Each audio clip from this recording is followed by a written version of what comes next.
Shut up and sit down.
Shut up and sit down.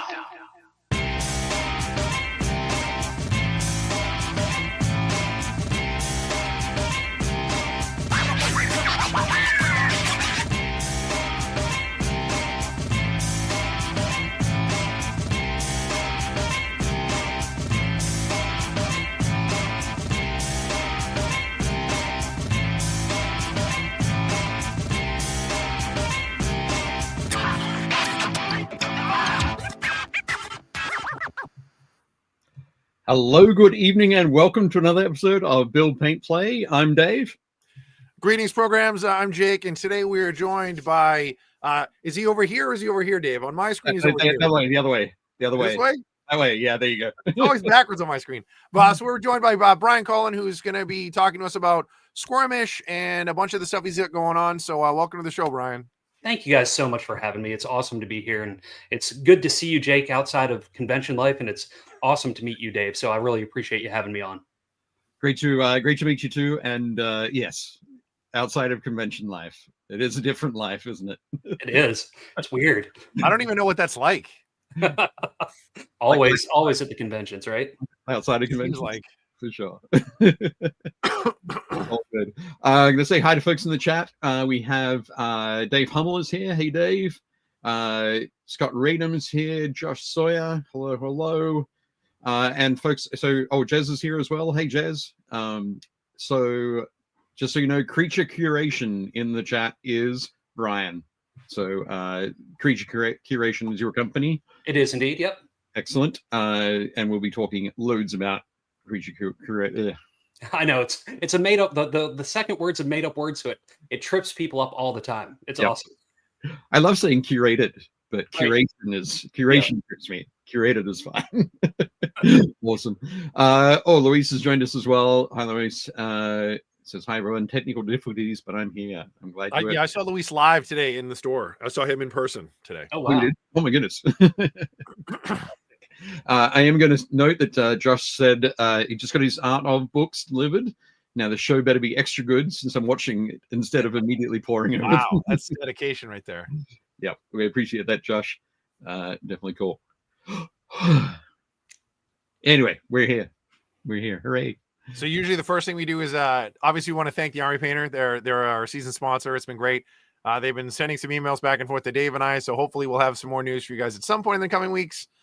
Next week is going to be weird. So I'm going to be at Gamma. Brian will be at Gamma as well. So Tuesday night, I'm going to try to see, Dave and I are going to test this out, but I'm going to try to see if I can do a sort of a live from the scenes kind of jump in instead of being here. It'll look the same to you folks at home, but instead of me being here in my desk, I'll be at Gamma in Louisville, and I'm going to try to get some friends of ours from Steamforge to come on the show.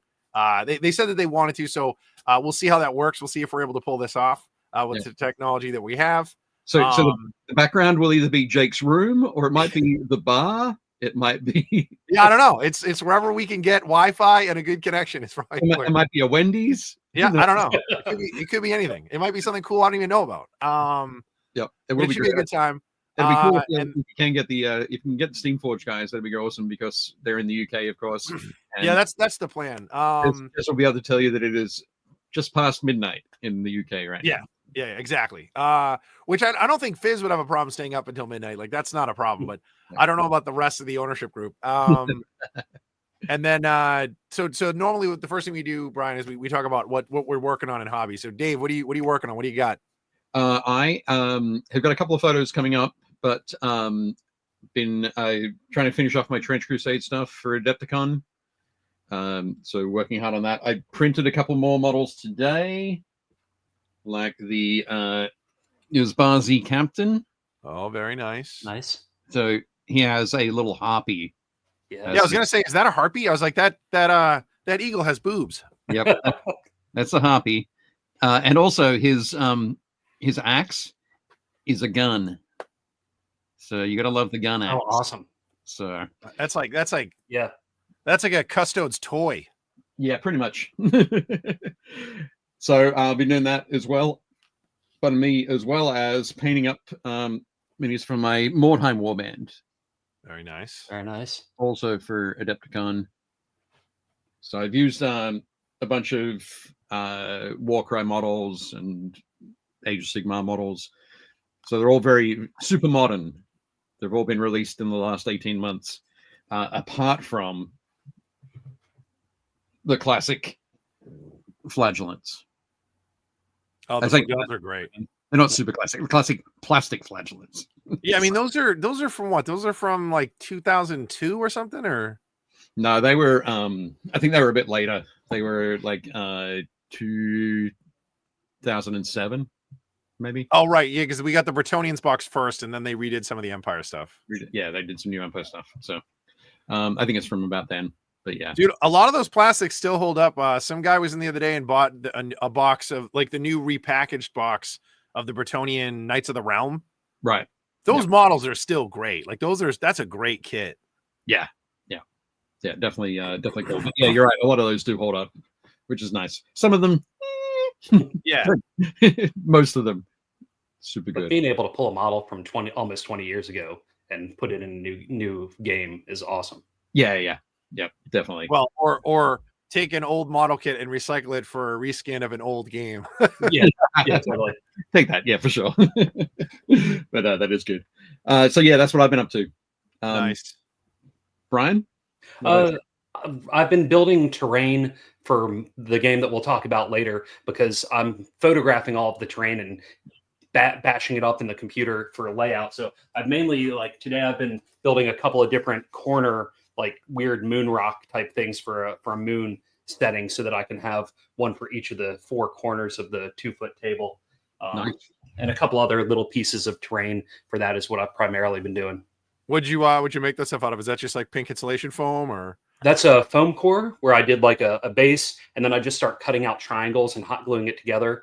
And then I kind of paper mache'd on top of it with a watered down Mod Podge and sliced up pieces of paper that I, instead of recycling it. And then, just really fast, dirty paint job on it. So it's not really detailed so that the miniatures can be the focus versus that stuff in the background. Cool. Nice. Yeah, I like the angularity to it. Yes. Part of that was watching Transformers 1, and then part of it was Jake and our friend Alan Panicle has like kind of these kind of structures in some of his sci-fi art in the background, that kind of angular stuff. And both of those things, when I did the first one, those were what kind of influenced that decision. Nice. Oh, very cool. I've been painting up some terrain. Again, we'll see some a little bit later. I guess David, professional photos. How about you, Jake? How's your painting? Getting there. I finally have all the pieces. I told you last time the shoulder icons that I ordered, they sent me half of what I ordered and then Salamander's ones for some reason. So they were really nice. Matt sent me an email and was like, oh yeah, we'll take care of it. So the other ones showed up, I want to say Thursday. And then I got the new the new Mark III Marines. Sorry. The newer. No, it's all good. And like we found out that Dave was duped. Someone told him that they were the new Marines, and they are in fact not. They were the old ones. Ben's super psyched. Ben was talking about how like the box that you got has a bunch of like great accessories. Like there's a bunch of like hip chain swords. They're just like holster chain swords, and like he's like those are worth their weight in gold. Like there's a bunch of really cool stuff. It's just the scale of those guys is slightly off because they're the old Firstborn scale instead of the new Horus Heresy scale, which is like almost the same size as Chaos Space Marines. Everything's a little bit bigger. And it's fine if you're not mixing them, but if you have them mixed, which I do, like it's noticeable that they're smaller. But yeah, so I got all the pieces in.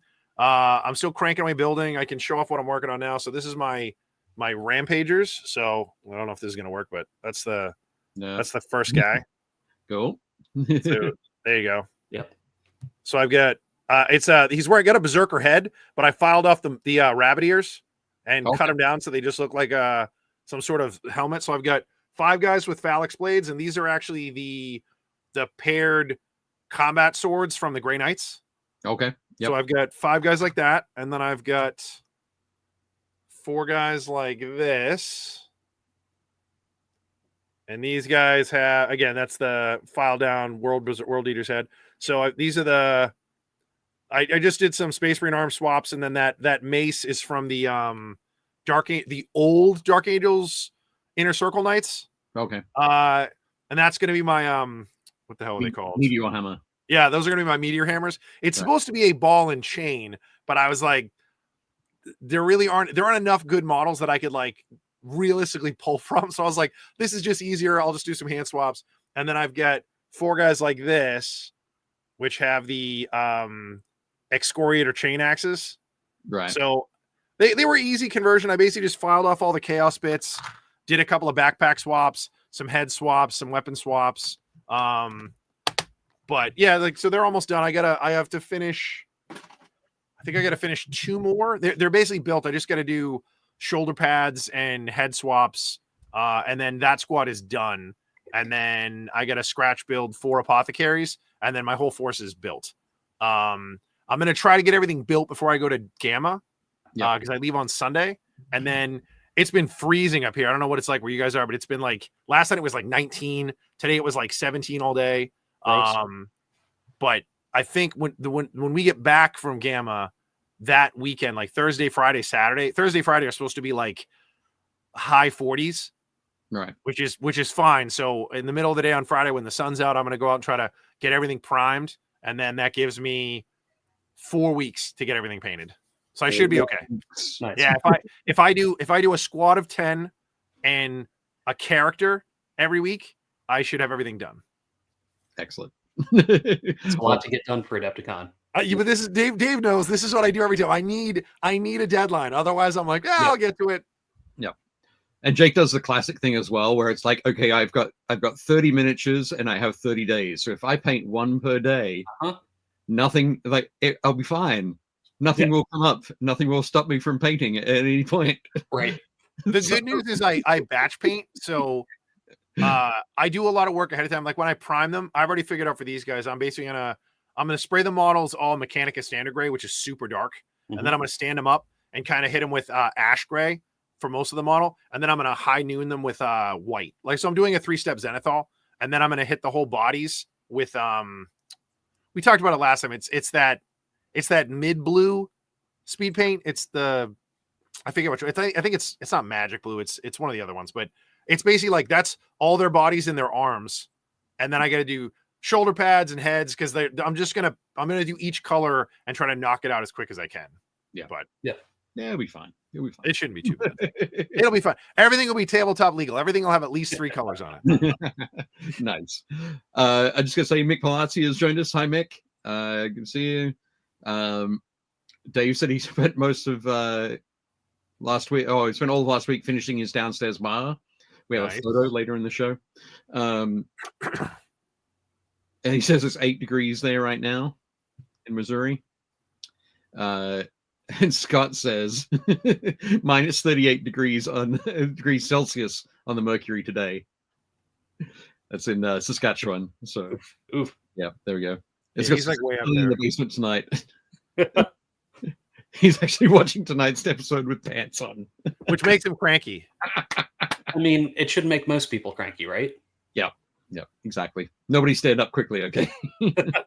I mean, we were talking about this the other day because Alan, Brian knows Alan, and Dave's met Alan. Alan Panicle's a buddy of ours. He's a good artist, and he's in Chicago. So I know that typically in the Northeast, it's basically like Chicago, Boston, and Buffalo kind of get the worst of like the weather and the worst of the winter around here. Parts of out west, like I know parts of like Idaho and stuff, and parts of Washington State also get it, but Chicago and Buffalo both get like that crazy lake effect snow. Yep. Because they both get hammered from like different, Buffalo gets hammered from the east and Chicago gets hammered from the north. And then we get like sort of I forget what they call it. It's like when the Arctic air comes down from Canada, and then we get everything coming up off the Atlantic. So that's why Boston gets hammered so bad. We never get as cold as you guys do. We get lots of snow and crazy weather, but like we don't typically get as cold as those other cities tend to do. But yeah, where Scott is in Canada, I have a buddy who lives in Alberta, and it's like he was talking about how they get like feet of snow at a time, and he sent me a photo of his street, and it looks like a 40K zone mortalis board. Like the roads are plowed, but it's like you're in an ice maze. So it's just like 6 feet ice or snow along the sidewalks and stuff. It's insane. Like I can't even. I'm excited. I want to see it, but like I can't wrap my head around that. Yeah, You don't want to walk through it for sure. No, for sure not. Excellent. Okay, Wild. so there we are. I am looking forward to us being in summer, because then maybe we won't talk about so much snow. Sure. I like the cold. Like I'm a cold weather guy. I play ice hockey. I ski. Like I like the cold. So Excellent. yeah, Patrick said he works at a big professional butcher, and it's his company. So he said he's been in a meat locker all day. Yep. Excellent. Staying inside to warm up. I like it. Pat, I feel like today you could save money on electric bills. You could just like open all the doors. You don't even need to like run the refrigerator. I'm sure there'd be a problem with that. Maybe it'd get too cold. Everything snaps. Yeah, I didn't think of that. That's possible. Awesome. Okay. Cool. Do you think we're ready to? Josh, I got sunburned while surfing this morning. Yeah. Good for you, Josh. We can't all be California girls. I wish. But yes, there we go. Dave, we can go surfing when we go out to San Diego this year. We can. Let's do that. Maybe not. I can't surf. But I'm in. but it'll be good. We should. We can take surf lessons. Yeah, that sounds terrible. Yep. I am going to get us started on Sure. presentation of the evening. So, and now our featured presentation. yes. Da-da-da. There we go. It's coming up. And bam! There we go. So yes, as Jake said before, thank you very much to our sponsor, season sponsor, the Army Painter. This is one of the latest things that they've posted on Instagram, the How to Paint Grimdark Stormcast, part 1. So, and amusing enough, so I think last week we had Grimdark Space Marine, and I pointed out the amusing comment on that. But this one, my favorite comment is, this is literally my Stormcast paint scheme, but with your paints instead. So it's nice that the person now has a guide of how to switch to the Warpaints Fanatic range. But this Stormcast does look cool. I would say this is like Grimdark adjacent. I don't know. I think that gold is very aged, right? It's not but he's still really clean. Like this is a very clean model. Well, he's a Stormcast. That's true. He's been fried by lightning. Probably a couple times. It does tend to burn off the dirt. Yeah. That is a great model. I was talking to somebody the other day about the current, what is it? Scaventide is the current box. Yep. Or that was the big one. And I was saying, like, even if you don't play Warhammer, that box, like all the characters are they're awesome D&D pieces. Like they are great RPG miniatures. Like the Skaven make great bad guys. There's a bunch of great villains in there. Like it's just such a cool kit. Like this guy absolutely could be like your buddy's paladin. Yeah, like absolutely. You could just do a head swap. You could just do a head swap and give him like, you know, like an open face helm or like a Bretonnian head, and you'd be like, oh yeah, this is my knight. Yep. Absolutely. But, yeah, they're full of great kits. Definitely cool. Excellent. Oh, for some reason, Dave Humble says, "Damn, where's my popcorn?" You got to microwave that. Yeah, I'm just wondering. Like, I always think of it now. Like, when somebody says, "Where's my popcorn?" It's like somebody's going to fight. were we arguing there for a minute? No. He's ready for the feature presentation. Oh, okay. Right. Settling in for it. There we go. Awesome. Of course, I am going to mention the Byzantine Trenches Kickstarter from Jolly Lark Games. There is a link down below. And here we go. I mentioned I was going to show some photos of my Trench Crusade guys. So these are some of my Sultanate of the Iron Wall. Very nice. With some of the trenches, the Byzantine trenches terrain. Is that little guy supposed to be a war machine, or is he like a mutant animal? The big guy at the back? Yeah. Yeah, he's a construct. He's an alchemical construct. Okay. So I think one of the crazy things. So he's got all that heavy armor on him there, but they're also constructed without sort of internal organs. He doesn't have a heart, so you can't stab him in the heart to kill him.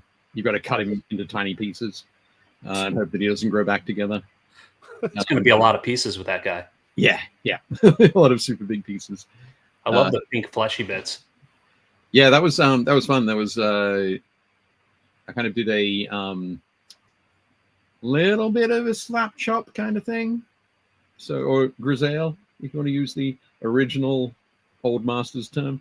But what's the old term? Grisaille. I think it's grisaille. Well, it's probably pronounced in a more French way. Grisaille. But basically, yeah, just doing the underpainting first. So putting the highlights and the shadows in. Mm-hmm. I did that in grays and white, and then put the speed paint over the top of it. That's how you do it. Yep. Yeah, if we need this guy killed, that's when we need to call we got to call Scott and Patrick and be like, hey, we need you guys to fillet this guy up and just right. Put him in the fridge. Feed the rest of the crew for days. Yep. Seriously. Who wants a roast beef sandwich? Yay. And these guys as well. Those guys are great. I like the guy on the right. Is that a flamethrower? It is. That's awesome. Yep. Nice. So, I think when I posted these in the Trench Crusade group, people were like, they're not dirty enough. I just wanted to say, like, they've just arrived. They've just come out from behind the iron wall. So they're brand new. Yeah, brand new. But I should go through and dirty them up a little bit. But anyway, that's what I've been working on. Cool. Thanks very much. They look fantastic. Yeah. The color choices you Beautiful. made, Dave, are great. Like that like magenta-ish with the cream color robes is really good, and the pops of like yellow and gold. Yeah. I will admit I did kind of steal that from the art, the official art. You didn't steal, you repurposed. Right. Yes, you're right. You made it look official. I totally stole it. Totally. But no, cool. Thanks very much, guys. Appreciate it. Oh, Yeah, great. Nick likes the colors too. Excellent. So now we'll get in and talk about the main event. Nice. What we should Congrats, man. Fully funded, doubled up your goal. Thank you very much. Yep. It's time to keep unlocking stretch goals and see what all sort of crazy stuff can come out. Excellent. Well, I'm gonna open this up right now so I can see what the stretch goals are. Awesome. There are some that aren't listed yet, but like the next couple that are listed, one is just a different crew sheets for the different factions you can play, and then the next big one after that is Weird Design, who did all the Forbidden Psalm stuff. They're going to create 3 stretch goal scenarios that actually take your space crew into the last war setting that they created on a certain time loop where you have to then get pulled back into this setting. Cool. I'm going to I just realized it's probably a good idea for us to take a couple of steps back. Sure. Yeah. Because we're at like a point now, consisting in time. But if we step back a little bit through the different iterations or different settings that have been created. Mm-hmm. I'm not sure exactly a good point to take it back to. So I'm going to rely on you here, Brian. For this. Okay. But knowing that it's sort of a lot of this is sort of spawned from like Morkborg. Yes. That might be the place to take it back to. Sure. But let's work backwards. Okay. You want to work backwards or start at the beginning and work up to where we are now? I don't know which way sounds more sensible. I think probably starting at the beginning because it'll be easier. Because like walking backwards is harder for me. I might stumble over myself. Okay, let's start at Morkborg. Morkborg is a rules light RPG for anybody that's just into the miniature side, and it's a game that is very art heavy in the aesthetic of the book, and there's very very much a vibe to it. Like when you open up the book, you get more of a sense of what the game is before you actually read any of the words. And the running gag in the industry is that Morkborg was like some intern's art portfolio. And someone at Free League was like, we should just publish this. So they like threw it together and put it out. Now, I don't know if that's true, but that's like the running gag in the industry. They sprinkle some words over it. Yeah. No, it's definitely not. Johan, who did all the art, is a highly trained graphic designer and knew where to break rules and make it actually work. Because there's so much third-party content for Morkborg that there's people trying to emulate that style that don't quite hit the mark, because they don't have that kind of background to do it where it still makes it legible, even when it's super chaotic. But I played that game with my friend Ross, who ran it. And shortly after doing that, I was like, hey, Ross, they have a third-party license. Do you want to do a sci-fi hack of this game? Because I do sculpting, but I usually do like larger, like monster taxidermy life-size stuff. I don't sculpt small miniatures, and I don't do like ZBrush or digital sculpting. So when I asked him about that, we quickly jumped in, and that was a little over 4 years ago that we started on the Bass Grim RPG. And so we did that, and then I put out 6 additional supplemental books since then for the RPG side. And it's only in the past year that I started getting a little bit into the miniature side, into like skirmish games. And that was primarily through my son, who played High Noon at a local convention in Atlanta a couple of years ago. He got that, and then he got Marvel Crisis Protocol. And I had a couple of the Forbidden Psalms books, which are a hack of Morkborg, but it's a miniature skirmish version of Morkborg. And I had a couple of those, and I was like, well, let me pull these off, and let's play these instead of the games that my son had, just to see what the difference was. And I was immediately pulled into that, because it's like, well, if I'm doing this, I could just make my own scenarios using the same rule set, using what I've like the setting I've already created, and play in my own sandbox. Right. And that's kind of the steps it took to get from there to here. Okay, radio. So cool. So there's there's a lot of there's overlaying, there's bringing things in, picking out elements that you like. Yes. And then mashing everything together. Absolutely. So you still use like a full polyhedral set of dice like you would in an RPG when you're doing all the combat and the different tests and things like that. So if you're more on the RPG side, it has that influence, but it still has like it has the solo play mode that you can do. It has the verses, and it also has co-op. So it has elements that are a little more familiar with the skirmish side, but where you only have 5 members in your crew. So it plays on a much smaller area, like a 2x2 area. So you're quickly into the thick of things, and most scenarios usually only last about 45 minutes. The closest for anybody who's watching this or listening to it who isn't like huge into a lot of the crazier skirmish stuff or better doesn't really understand what Morkborg is. Like Dave was talking a couple weeks ago, we had the guys on from 28. So yep. When we had John on last week, we talked about playing different games. And when you do Inquisitor 28, it's basically Necromunda rules. Like, so you're using the Necromunda rules to not play Necromunda. You're playing a different game, whether it's Inquisitor or, you know, the Ash Wastes or one of the things that John has going on. So Morkborg is kind of the same thing. The Morkborg system is kind of like, you're like, we're going to use this rule set.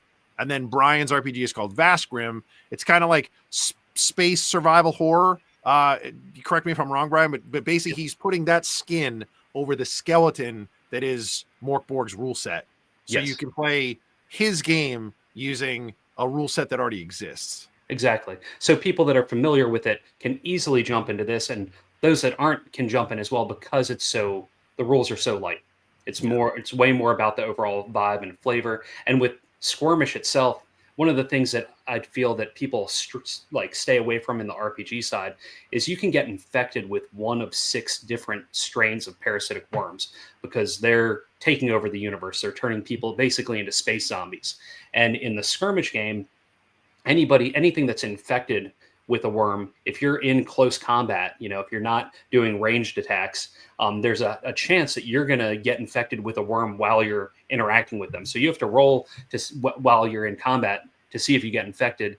And if you get infected, every scenario, the beginning of each scenario, you have to make a toughness test to see whether or not the worm is working with you or if it's against you, whether you have a parasitic pleasure because the worm's happy to be in your body, or if you have a parasitic pain. And so it affects your roles and your abilities and things like that for each scenario. It's bizarre and weird and goofy and gross. No, it sounds cool. I think it's that thing of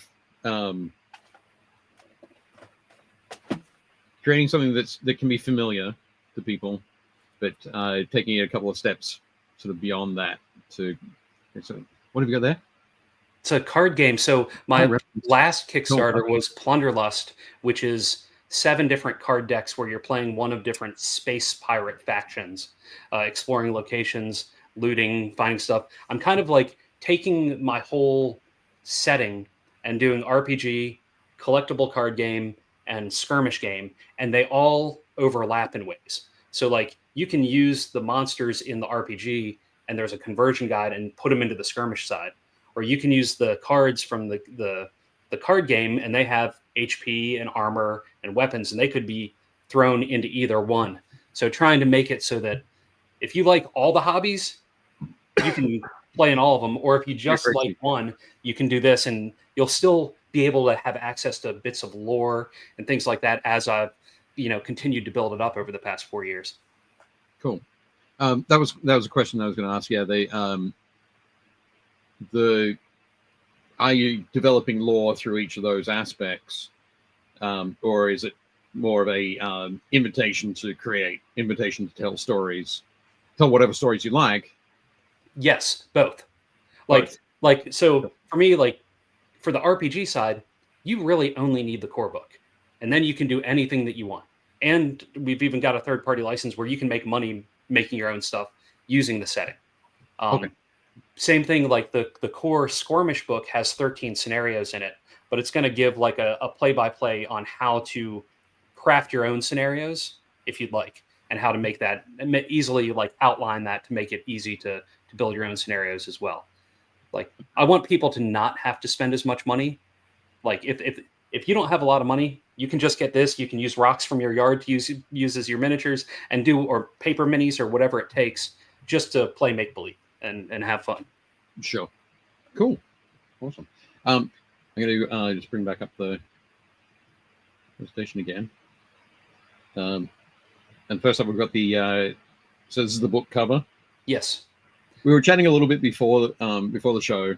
I want to talk a bit more about obviously there's a lot of stuff going on at the moment in the current sort of field. When talking about grimdark, talking about 28, talking about Necromunda, talking about dirty, dark, beaten, weathered kind of look. Obviously, Sqwurmish and Vastgrim have much more of that, like that synthwave, yes, kind of aesthetic. I kind of harken that back to like most of my influence is all like early-ish 90s, like when I was in high school. I'm trying to basically all the things I'm trying to make are things that would have made my 13-year-old self be like, holy crap, I want that.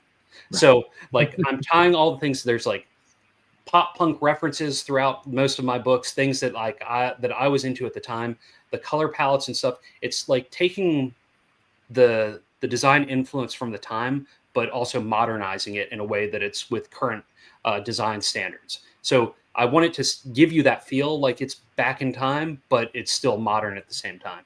And as dark as the setting is and gross and weird, I like that the bright, vibrant colors kind of offset that and juxtapose the horror that's going on in the universe. Right. I think there's as you were saying that, it just immediately my mind sprung to like Blade Runner with bright flashing neon lights and the dark, dirty, grim streets and constant rain.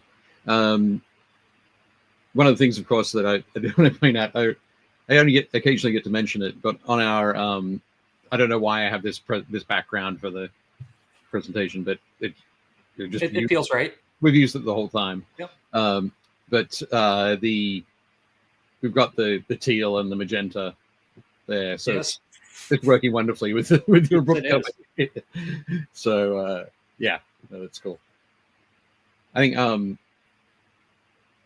that's always a fun. It's great fun when you can create that sort of thing that you're like, okay, yeah, 13-year-old me would want to buy that. Would just go, this is amazing. And that's I always try to make stuff for me first and hope that I will find other people that are like-minded. Sure. Yep. Dude, I got hit with that last weekend. 15-year-old me is like, I want to build a Swordwind army. I want to have one squad of every aspect warrior, and then I'm like, I don't need to do that to myself. Shut up, 15-year-old me. You've got way more money than 15-year-old you did. This is true. Yeah, this is true. Fantastic. No, I think it's great when you can do that sort of thing, for sure. The models are great. There's such like a Captain Power, Centurions, He-Man kind of vibe. Like the guy on the left, like my brain is like, that's Trapjaw from He-Man. Oh, it's not, but my brain wants it to be. Yeah, there's like one of the Space Raider factions in my lore are Cyber Sharks, and all of them remove their lower jaw and replace it with a mechanical jaw, and that's of course because of Trapjaw from He-Man. That's like there's all sorts of little nods like that. There's also like a healthy dose of like muscle. Yes. Yeah. Oh, I loved muscle figures, and all of these are sculpted by Saul Blair of Malevolent Minis. And he's doing a fantastic job with all the, like, I was originally just going to make Sqwurmish as just a book. And it is mini as agnostic, but like when we met and things just kind of aligned right, the idea of actually having miniatures from my setting was like, yes, I want those on my shelf. Excellent. I was going to say, Saul Blair, I used to work with Saul at Games Workshop. Oh, wonderful. Yep. Back in the day, early 2000s. Nice. But, no, super cool. Yeah, that's great. I didn't know that he was doing this. Yeah, so it's only been recent that he's gotten into this side of things, right? Yeah. He did some miniatures for Brian Shutter of Neon Lords of the Toxic Wasteland, which is another RPG, and then he was working on some miniatures for a game called Roller Brawl that they have coming out, which is a like very Gwar-ish roller derby game. And I met him at Granite State Comic-Con this past year that Jake was at. And then I saw Saul again at Gamehole Con in October, like a month later. And after that, I was like, well, if you have any windows of time, and he had picked up my Vast Grim RPG, would you have any interest in making minis for this game I have coming out? And just, the stars just aligned, and it's been working great so far. Excellent. We've got some more pics of the minis close up a little bit later on. So we'll move on to the next thing. So I guess at the moment we've talked about the sort of the graphic design aesthetic, the colors, but we can come back and we can do a review in a couple of pages. But tell us about the game. So the game itself, you can quickly build a crew, a lot of it with random rolls. building 5 characters that are part of your crew. Each one of them has 5 stats. You use 2 different arrays to apply your stats. You can spend some of your credits to select one of the specialists or randomly roll a specialist. There's somebody that usually has some little extra bit of equipment or some special ability, but you can only have one in your crew. Then you roll a feat and a flaw for each character. You figure out your movement based on your agility plus a number. You figure out your hit points based on your toughness plus 8. And then you have 200 credits in your pool to spend amongst your 5 characters starting out. And then you also pick a faction. There's 4 factions that are in the book. Each one is themed based on stuff in the setting itself. There's the Legion, like Legionnaires, which is basically like a hodgepodge of any types of characters. You have the Devout, which are the people that worship the worms and the end of the universe. They want humanity to end. So they get extra points, like they get extra credits each scenario where there's still the Grim or the alien zombie-like creatures still alive in a scenario. You have a Harvester faction, which are they're the people that go around to those that are fallen, or maybe those that are still alive that have gotten the worms inside of them and are infected, and they want to harvest the worms out of them and then sell them on the black market. And then you have Space Raiders, which are essentially space pirates, and each one starts with slightly different things, and also then their hideout, like in between scenarios as you level up and level up your characters and your crew, they can do different things to their hideouts to make it so, like, okay, maybe now my hideout produces healing kits in between each scenario if I make it back to the hideout in between, depending on how you spend your XP and your credits that you have. Okay, cool. Looking at this page here, the specialists, do you have a favorite one from the 12? I don't yet, and so part of it is like 8 of those are based off of the core classes in the RPG book. Okay. And so far, every time I've played in the playtesting phase, I always roll randomly. So it's hard for me to pick a favorite. They're all my babies. Come on, pick one. What about you? Worm Lover is always good because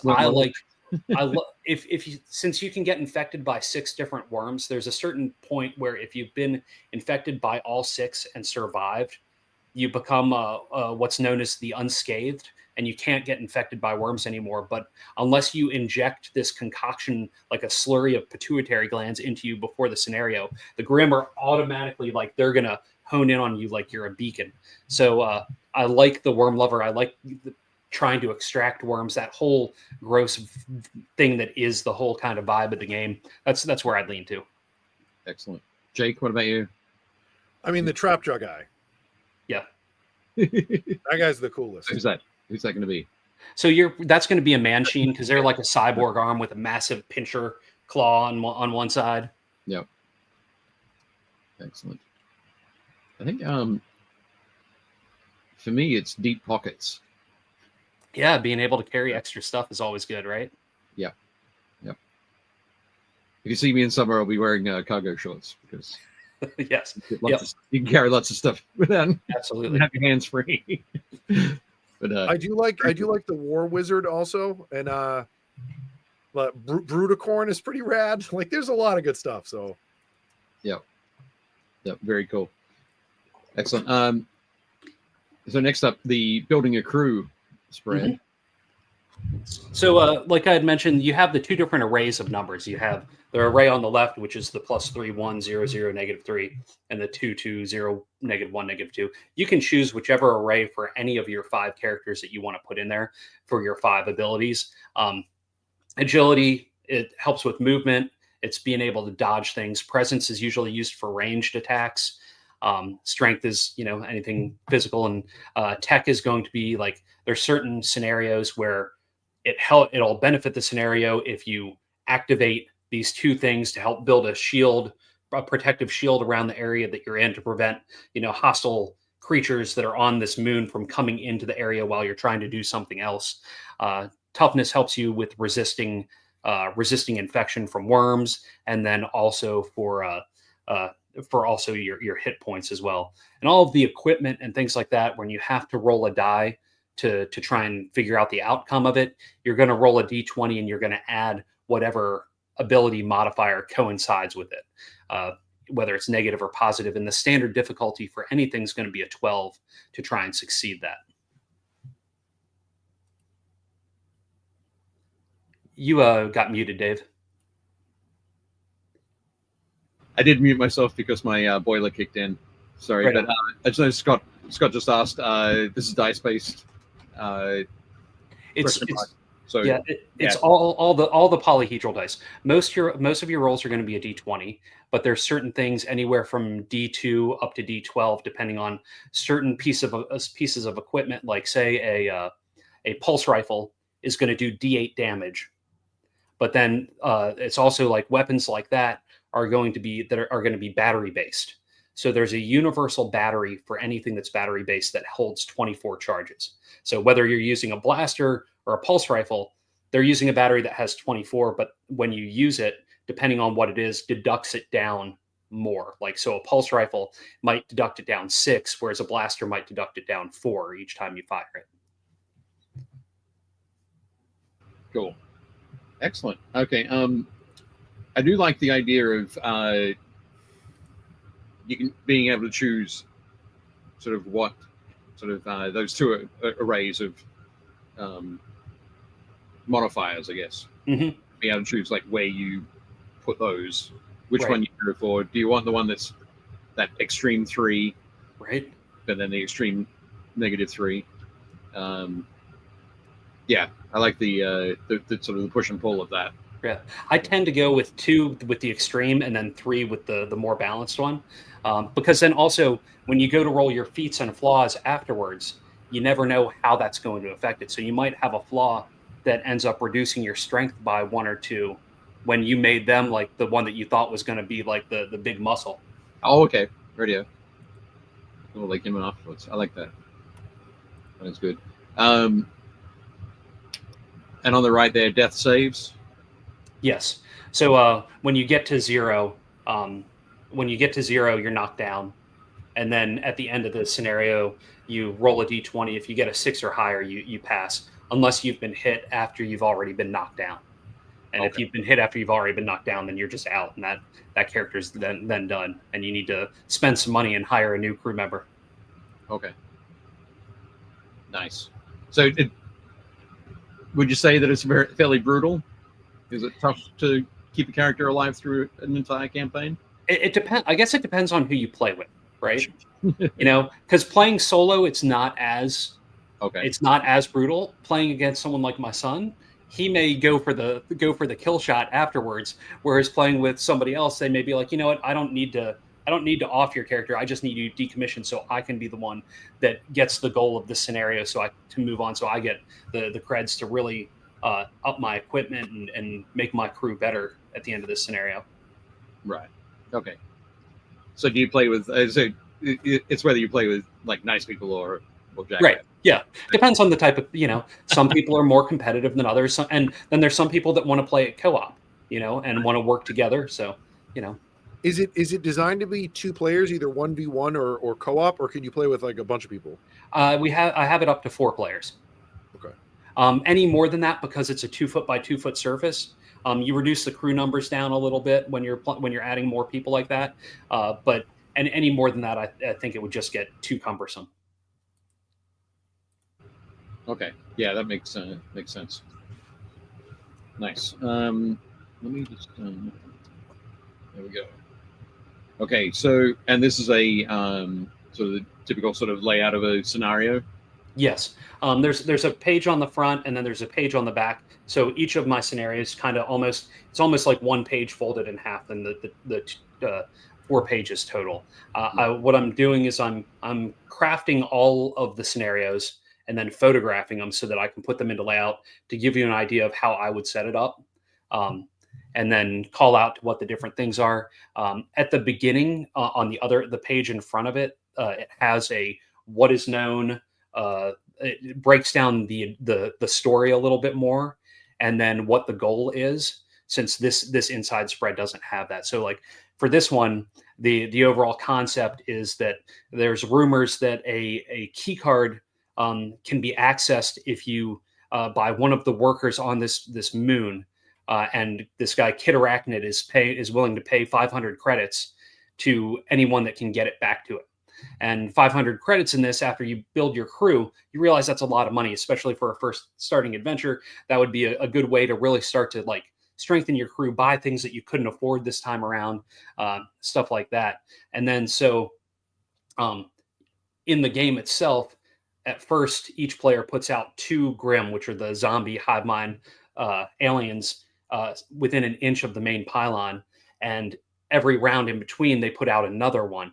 And when you down those, you loot them.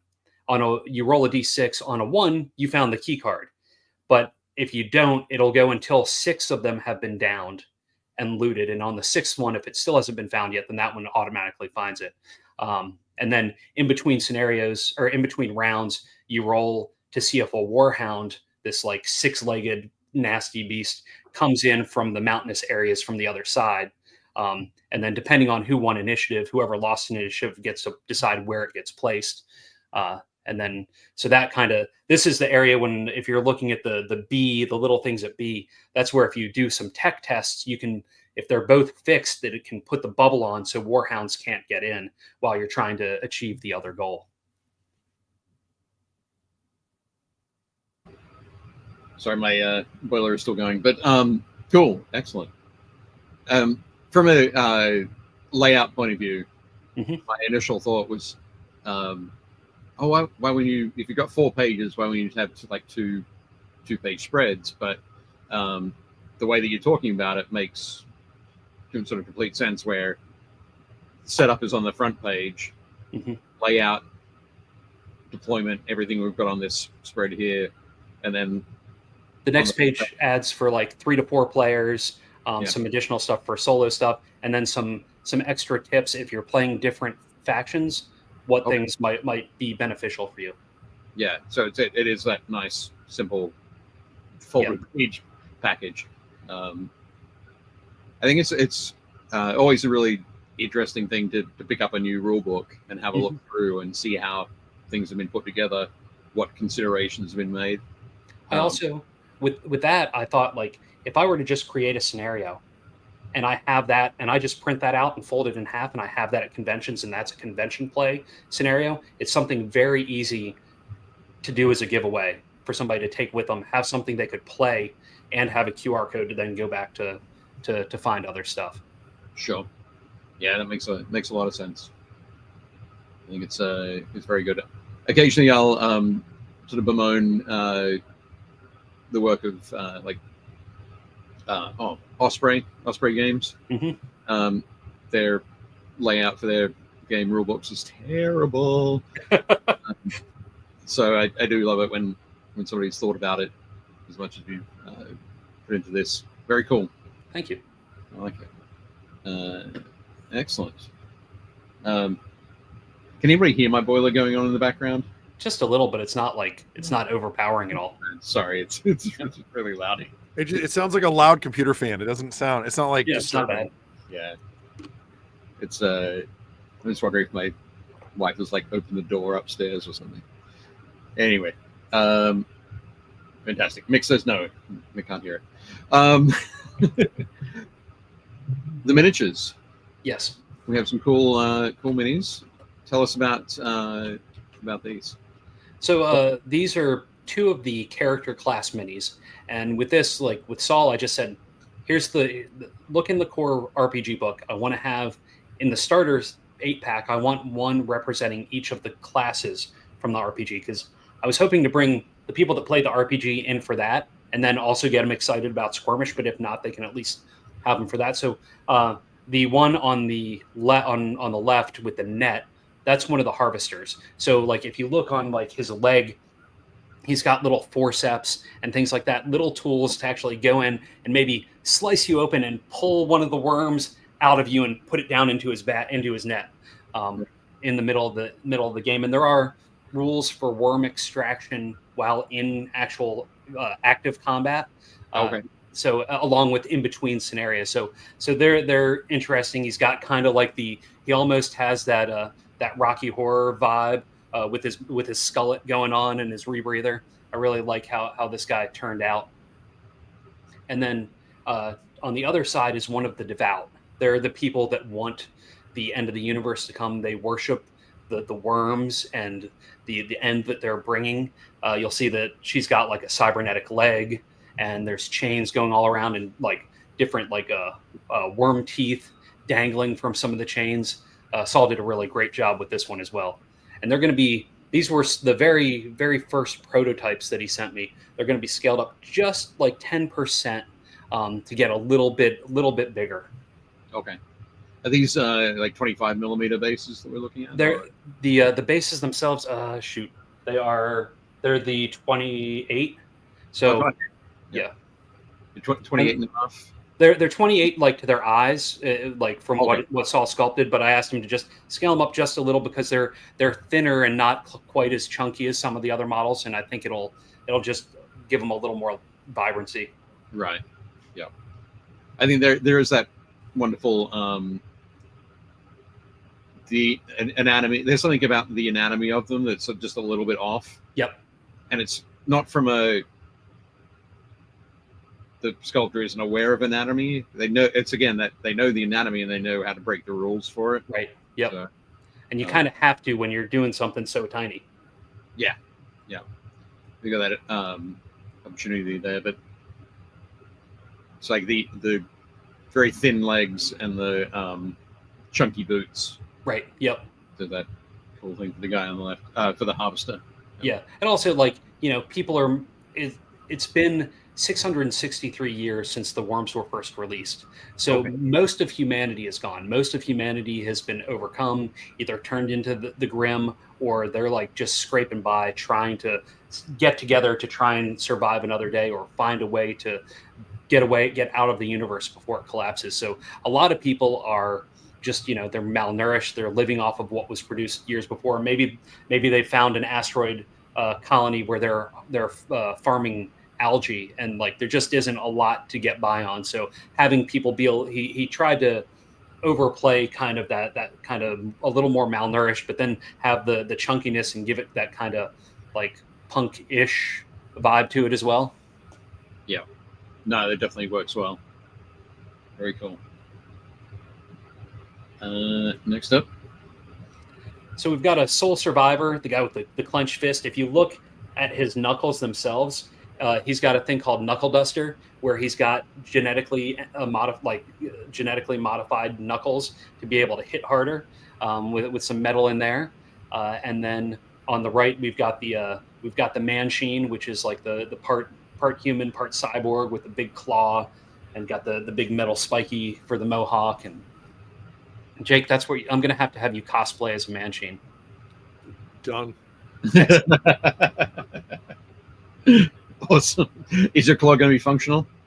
Yeah, of course. In the mini or in the cosplay? No. Is Jake's cosplay claw going to be absolutely? It's not going to be a fake claw. That's dumb. Yeah. It's going to go. Oh, fantastic. I think. Yeah, this is really good. So these are the first 4 minis that you've sent us. What are the other 4 sort of character classes from Baskroom? So then we have the Lost Technomaniac. That's somebody that kind of hid away and unlocked the magic of the universe. Magic is on like little jump drives. They're called encrypted or hacked tributes, and they do weird, crazy stuff. So then we also have my brain is melting. We have an Emobot, which is like the robot that wants to be human. We have a Soul Survivor, Lost Technomaniac. We have a Twisted Biochemist, which is somebody that crafts a bunch of like cocktails in their dart gun, basically, and can give boosts or benefits using that. And then there's the Treacherous Merc is pretty rad too. Oh yeah, the Treacherous Merc, yes. Okay.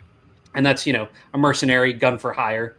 And so we've got the 8 in that, but and then we also have a creature pack as well. The treasure, I think Treacherous Merc would be my choice then. Nice. Really think about that particular trope. Yes. It's a favorite of mine. Nice. Jez says these minis have a great style, giving tank girl vibes. Awesome. and would look awesome with cell shading style painting. Yeah, they would. Yeah, I think. Do you know Mike Cousins at all? Epic Duck Studios. The name's familiar, but I've never met. Like, it's weird because I've been in my my RPG Yep. bubble, and now I'm starting to cross over into the other pool. So I'm sure that our paths will start to cross now that things I'm getting into this side of things. Yeah, definitely. After the show, take a look at Epic Duck Studios on YouTube. And he's got some great cell shading. Awesome. Videos. I have a notepad next to me because I figured I would be learning lots of new things tonight. Cool. I'm glad we get the first one down there. But I think he'll be. Are you going to Adepticon? I'm not. If this Kickstarter was much further along than it was, then I was going to be like, you know what? I'm just going to get in my van and drive over there. Next year I will be there though. Okay. I will make sure to sign up ahead of time and hopefully have a booth and all that stuff. Yeah.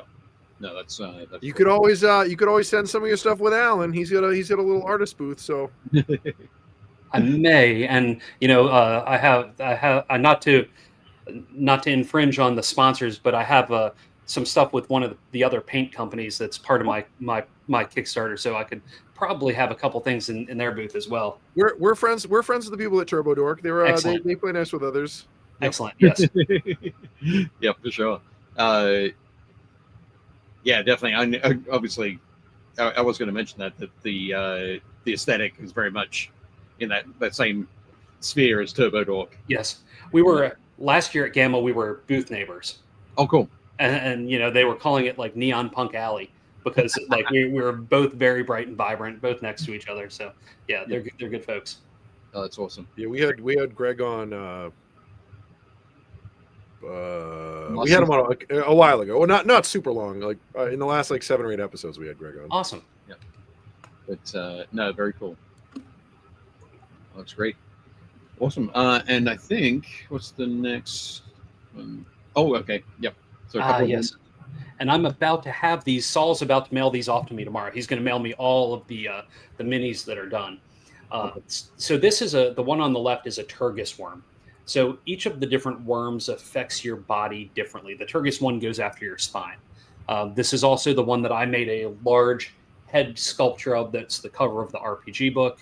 And so this one's like it was the second sculpture I think I did for the RPG side because I actually sculpt big pieces, photograph them, and then work that into a collage style into the layout. So it's also like that's kind of that design aesthetic is carrying over into Sqwurmish, but I'm using the minis that Saul's sculpting and putting those in place of what I would normally sculpt. So I love the Turgis worm. This one's meant to be a larger one that's like human size. It may have infected someone, gotten so big, didn't like the host anymore, burst out, infected some bigger creature, gotten bigger, got rid of that host, and now it's like just big. Right. And the other one is the Void Revenant, which is one of the monsters in the core RPG book, where somebody that was killed on a spaceship and they're just kind of hanging around trying to strangle people with their wispy tendrils. Before the show, I said, Brian, I love this piece. This ghost astronaut, and he goes, "Oh, the Void Revenant," and it's like, man, I should not be allowed to name anything. Void Revenant is so much cooler than Ghost Astronaut. Yes. But no, I think he's fantastic. So, could you have a Void Revenant in your? Maybe in some expansion rules, but not in the core book yet. Like there's all sorts of different, or anybody could start playing it and quickly make those rules and publish them on itch or wherever they want to, and make that happen. Right. So I'm assuming you can run the Void Revenant like with the Astro Zombie. Like that makes sense. Yeah, absolutely. Right. Oh, fantastic. And for a second, you mentioned people could write the rules and put them on where? On itch.io. A lot of RPG people use that versus like Drive-Through RPG or like Wargame Vault. So you can publish digital games, like digital content on itch.io. Okay. And I have not heard of that at all before. Yeah, it's interesting because like minis, but what's that? it's I because I'm stuck, was like, I've never heard of that. Yeah, I'm stuck over here in minis. So yeah. A lot of the RPG folks, especially younger folks, tend to do stuff there. That's where a lot of game jams occur, where like there will be a theme, and they're like, "Hey, everybody, create a one-page adventure or this, and put it all here, and then we'll all vote on it and pick winners and have random weird prizes." I've had a couple of game jams for Vast Grim there, where try and start building the community and get more people excited about making scenarios and stories. that's very cool.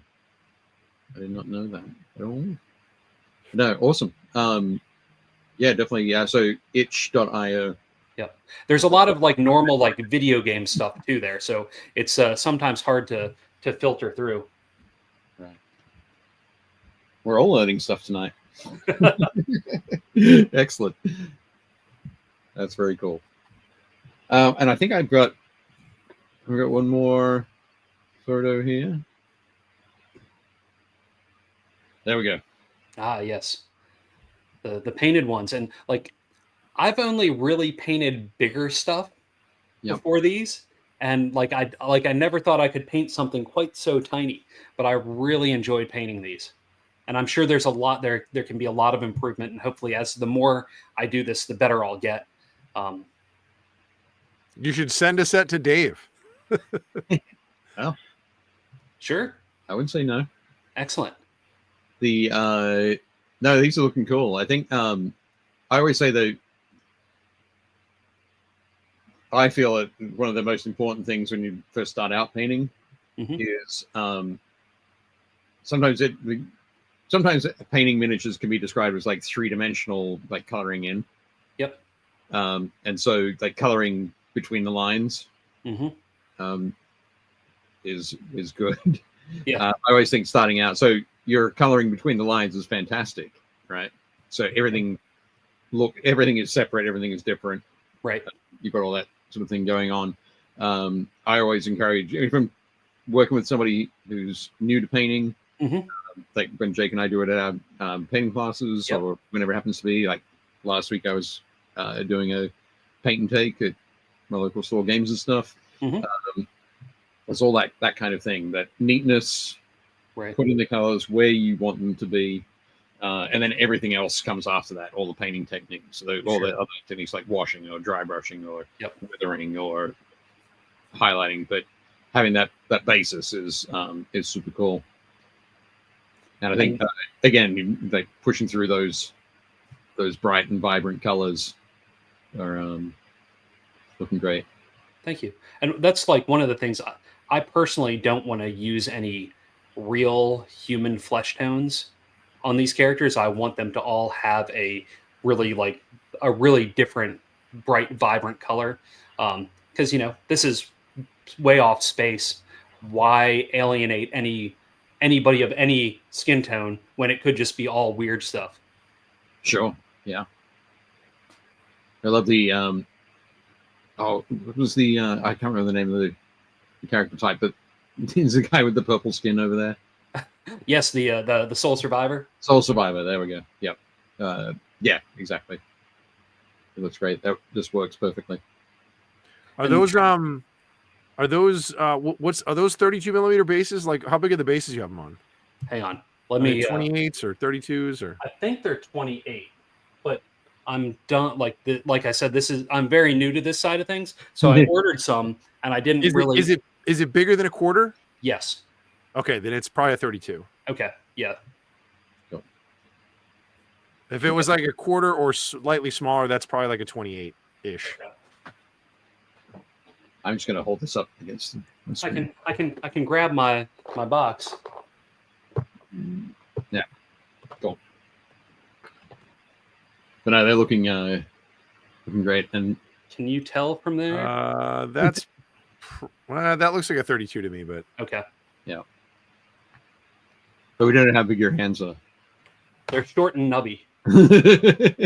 Let's go 32 then. I'm more looking at the size of the guy versus how big the circle is. Like, I think that's a 32. So yeah, that's probably fair. But no, they're looking very, The big example would be like if those are standard 20. Are the miniatures done? I'm assuming in standard 28 millimeter. Most sculptors would do that. So yeah. If the guy on the back right is a normal size human, yes, he would normally be on a 28 millimeter base, and you can see how much extra base there is around his feet. That's why I'm like, it's probably a 32. Yeah, yeah, that's it. And part of that was because of the harvester with the net, and I just bought one size base. Sure. Yep. Absolutely. There we go. Just jumping back to the chat for a sec. Nick Palazzi said Space Ghost, and just was like, Space Ghost? Not that one though. No. And then Scott said, Dave, I don't think anything in Australia has ever been named with any artistic flair. Kind of, it does what it says on the tin, land, from what I see. It's absolutely true. So I think I've mentioned before the Great Sandy Desert. Nice. So imagine what that is. Anyone? I'm assuming it's a big desert. Right, yeah. It's sandy desert as well. It's a very large desert full of sand, exactly. The Great Barrier Reef. Yep, got it. We have the Great Dividing Range. You have the Great White Shark. We have the Great White Shark. Exactly. All these things. You're perfectly correct there, Scott. And Mick will agree. There we go. Awesome. Jez is mentioning something about itch.io, saying Gaslands Mike. So Mike Hutchinson puts his stuff on there. And it's a big zine kind of movement. Interesting. Exciting. Dave is very happy that he doesn't have to get up early for work. Yes. But yeah, there we go. And Dave says, yeah, I'm pretty sure different stars and different planetary environments would cause human skin to become different. They come in different flavors. Yep. For sure. I think one of the coolest things about these minis is like, because of the way that you've done them and because of the way the sort of your artistic bent on things, these minis would look sick if you painted them with the new John Blanche. Like, I would love to see these in like a grimdark style. I think these would come across like these could be Necromunda models. Yes. Yeah. Oh, absolutely. Yeah. Yep. Oh, awesome. Scott says my favorite Australian name, the new spider, the Newcastle Big Boy. Guess where it's from and its size. It's absolutely correct. But no, yeah, these could be Necromunda minis. Well, every mini is a Necromunda mini. Yeah, if you try hard enough. If you try hard enough. But yeah, they look great. I think it's that wonderful thing as well that we're talking about from the start. You've got that bright and vibrant color to create that wonderful juxtaposition with the grim elements. Yes. The it's not a pleasant place. No. It may look bright and shiny, but it's not a pleasant place. Yes, exactly. That is super cool. Awesome. Jess says, as someone who grew up in the original South Wales, New South Wales is not anything like South Wales. You're absolutely correct there. Awesome. So that gives us a look at Sqwurmish. We talked about Vaskrim, the setting, and Sqwurmish, the game.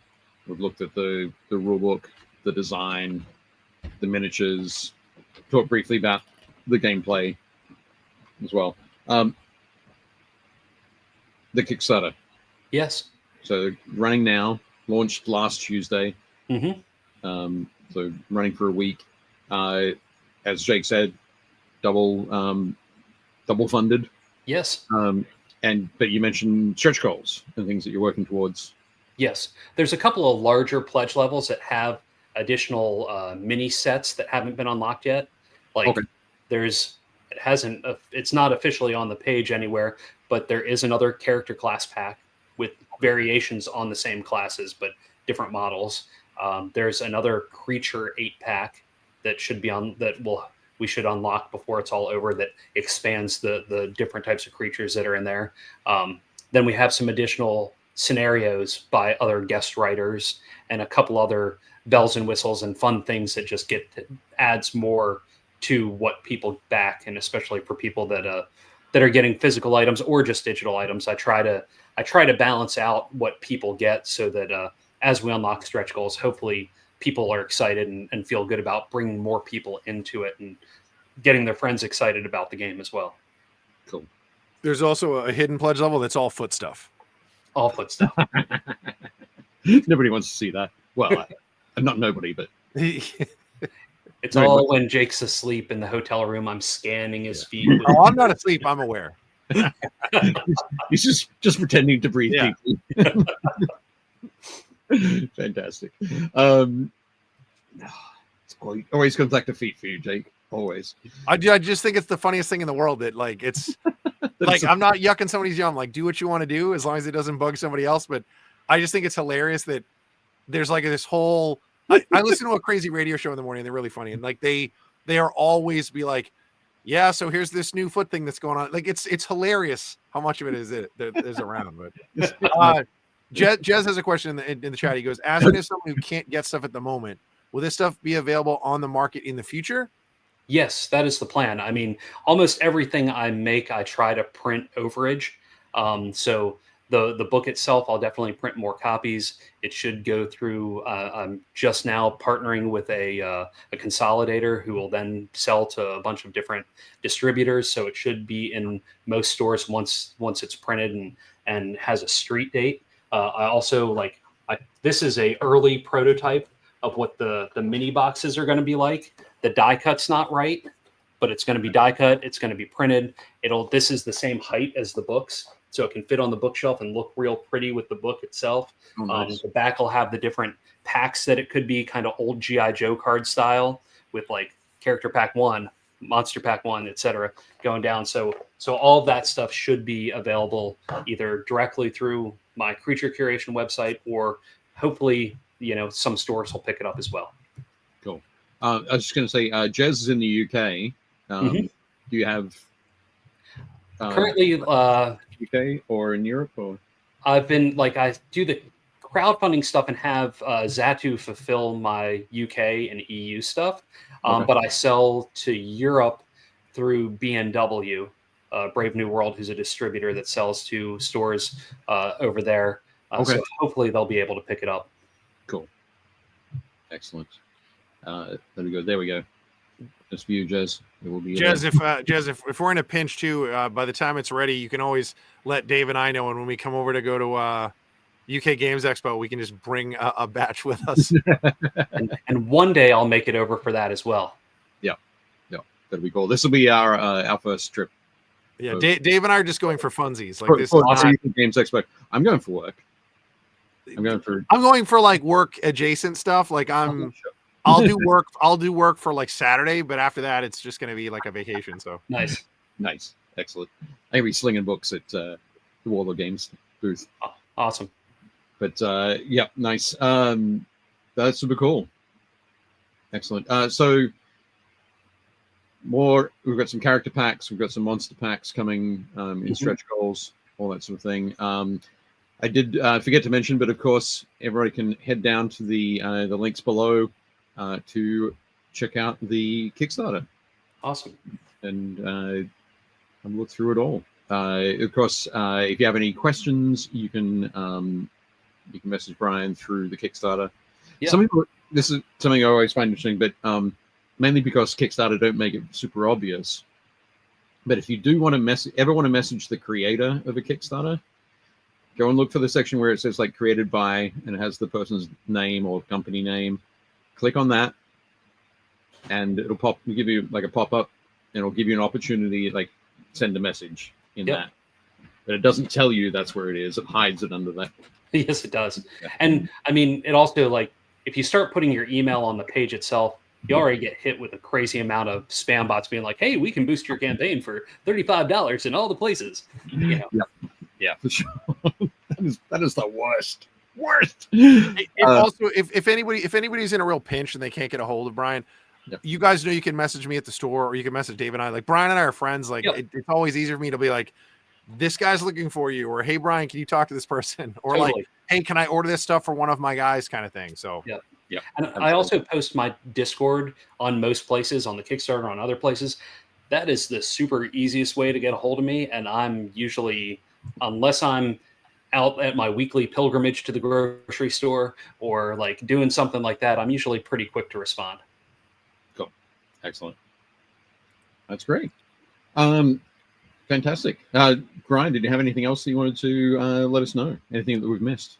No, I think you've pretty much covered it all. I will have a playthrough video on the Kickstarter page in the next week. I went over to a friend's house who the tabletop engineer plays, and we played last week and had a really good session. So I wish I would have had that at the launch of the campaign, but if you want to check that out, I think it's totally worth it. Also, on the Kickstarter, there's a free PDF download of the unedited, like stripped down rules, and they're not finalized yet. And it also has the scenario that we kind of talked about here, so you can build a crew and actually play through a scenario to get a feel for the game without having to pay for anything.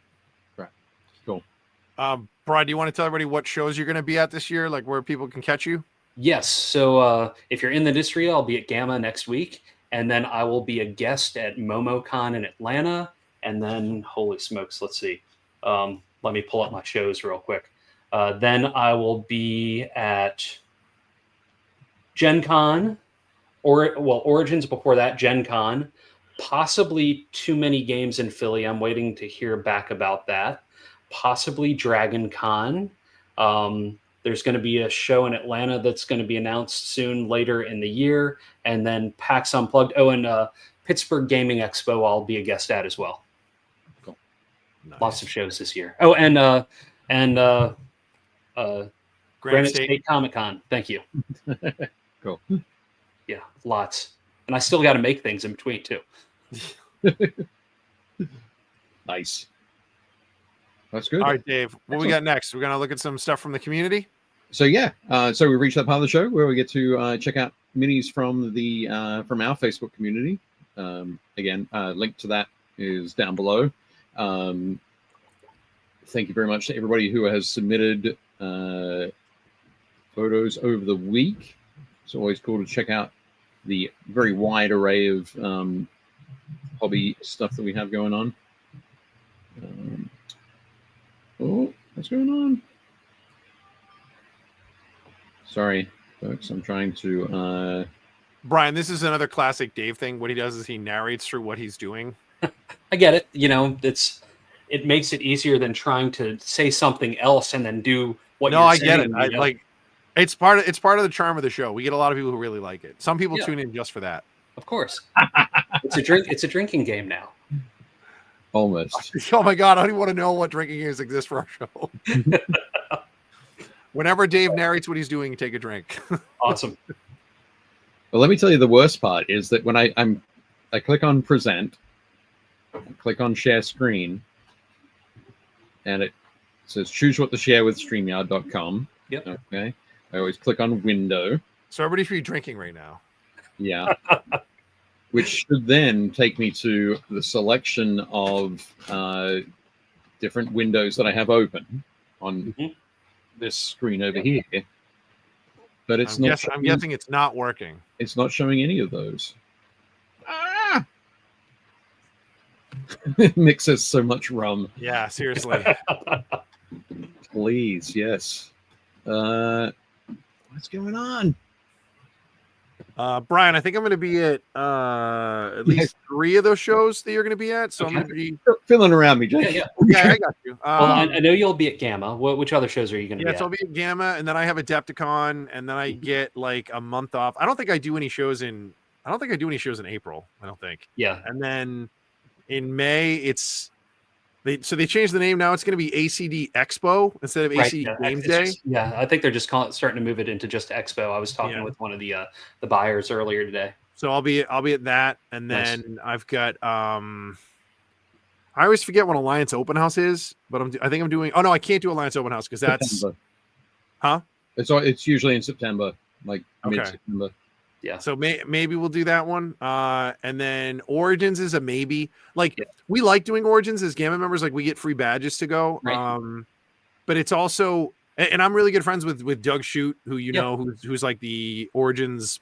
I forget his title. He's like the Origins Expo manager, or community manager or something. But so I might go to that, and then Should be a pretty relaxed and good time. I'm sure we'll be doing some games and stuff in the evenings. No, and I love Columbus. Columbus is a fun town. Like Yeah. it's everything's like inexpensive and it's like a cool city to kind of walk around. My favorite thing about Columbus is it's like in the summer, it's like the city has bankers hours. Right. So like everybody like comes into the city to work. Yep. And then they they work go from home. 9 to 5, and then everybody like bugs out, and like the Yep. city's like abandoned. Like you can walk around. I got up one morning, and it was like the middle of the day, and I left my hotel and walked like 2 blocks down, and there's a Tim Hortons there, which is awesome. So I went to Tim Hortons, and then I like sat outside, and like there's a big park, Mhm. and I swear to God, I must have seen. I think I saw 3 people that weren't at work, like not counting the people at Tim Hortons, Right. not counting the people that worked at the hotel. Yep. It I was saw just dead 3 downtown. people that weren't at work. It was wild. Yeah. Do you go to the toy store that's like a few blocks down from the convention center? Yeah, that has all the old retro toys and stuff. Yeah, that place is really cool. And are you going to Gen Con?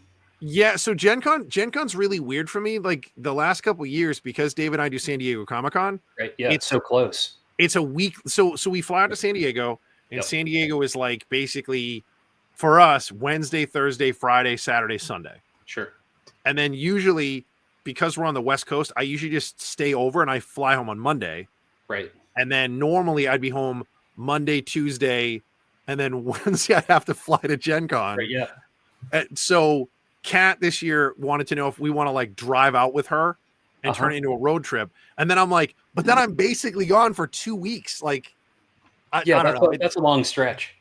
Yeah, especially because like the shop is always busy in the summer, and with it only being like basically Ben and I and we have a couple of part-timers, it's just a lot. So leaving them all kind of on their own for that amount of time it's a lot to ask of Ben. So I try not to do that. Yeah. And then weeks after that you've got we have UK Games Day before, and then we have San Diego Gen Con, Yep. and then it's like I want to say it's like 3 or 4 weeks, and then there's another local show that we do up here. Okay. And there's one I'm forgetting. There's somebody else's expo is like around that time. It's like it's like around there, and then you got Granite State Comic-Con is in September too. So Right. Yeah. it's a lot. That whole stretch there is like it's like over the course of I think 6 weeks, I have 5 shows. Yeah. I totally get that. I probably wouldn't do Gen Con then if I were you, but I almost had 3 shows in October. And I was like, I just can't. I got to cut the middle one out, and I just got to say no. Yeah, like John Steining is like do the road trip adventure. I agree. I think it'd be a blast, and like Kat and I are friends. Like it'd be super fun, and it's only, I think when Kat does it, she drives it in basically 3 days. Okay. So I think she leaves. Oh yeah, Sean's right. Nova Open also. That's Okay. Nova Open's what, like September? No, Is it's that- Labor Day. Is that the one Okay. in the DC area? Yeah, that's a big one that we do. So it's a lot. Yeah. So over the course of, I think the ones that I have that are all together are basically we would have if we do Gen Con, our Origins is in June. Yep. And then at the end of June, we would go so we could do UK Games Day. Yep. And then we get back. Mhm. And then it's like 3 weeks. And then we go to San Diego Comic-Con. Right. And then Gen Con is the following weekend. And then 2 weeks after that is that other expo. And Right. then it's Granite State Comic-Con. Yep. Sorry, then it's Nova. Then it's Granite State Comic-Con. That's It's a lot. yeah. I'm trying to not like kill myself and kill my staff. So Yeah, totally. but if I do go to Gen Con, I think what I might do is I might fly home and be home for like a week and then Yeah. just fly out for the weekend. I might just fly out for like Saturday, Sunday. Sure. Okay, guys. Thank you very much for filling. Oh Did yeah. you figure it out? No, so the fantastic thing is that it's I'm like problems with presenting, and it says, well, here's how to present it, and it's like, let me read through that and make sure I've got everything. That's exactly what I'm doing, but it's not showing up. Step 1, have pictures. Step 1, I've got the pictures, and I have the presentation open, and it's ready to go. Could I you use send it over to Jake and have then let Jake present?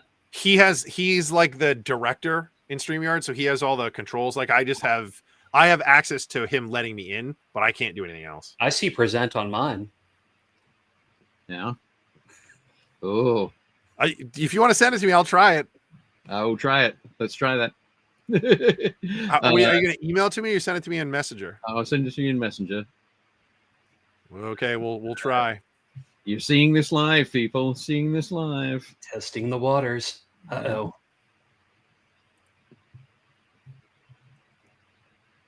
Okay. It is sent via Messenger. Okay. Now you just got to put it somewhere that where you can find it. All right, I just downloaded it onto my background. So let me open this up real quick. All right, and I'll do it, Dave. Is like, okay, so I've never done this before. So you just want me to share it? So when you hit present, right? Okay. So down the bottom, it'll come up screen sharing. Yeah. Yeah, I got you. Okay, so present. Screen share. Screen share. Then depending if you're what browser you're in, it may ask you for permission to allow it to share a screen. No. Select window or screen. So you probably want to select. So you want to open it up first. Select the window that it's in. Did that work? There we go. Yep. Except you want to go to not to presenting view, but just to the left of it. It's the little book icon. Where's that? So down the bottom of the PowerPoint. The book icon. So what do you see down the bottom there? Do you see notes? Do you see? Oh, I got it. Okay. Okay, cool. There we go. Now I think, That Dave, good? you may actually have to present it so that other people can see it. I will add the stage now. Yeah. There we go. Hooray! All right. Thank you very much for sticking with us, folks. So yeah, this will be cool. Like I can't see anything, so I'm just gonna like guess. So I can see the photo, but I can't see you guys. Yep. Okay. All right. Okay. So this is Amos's stuff. This is the starships he was working on. These look super cool. Again, I love the big chunky starships are the best.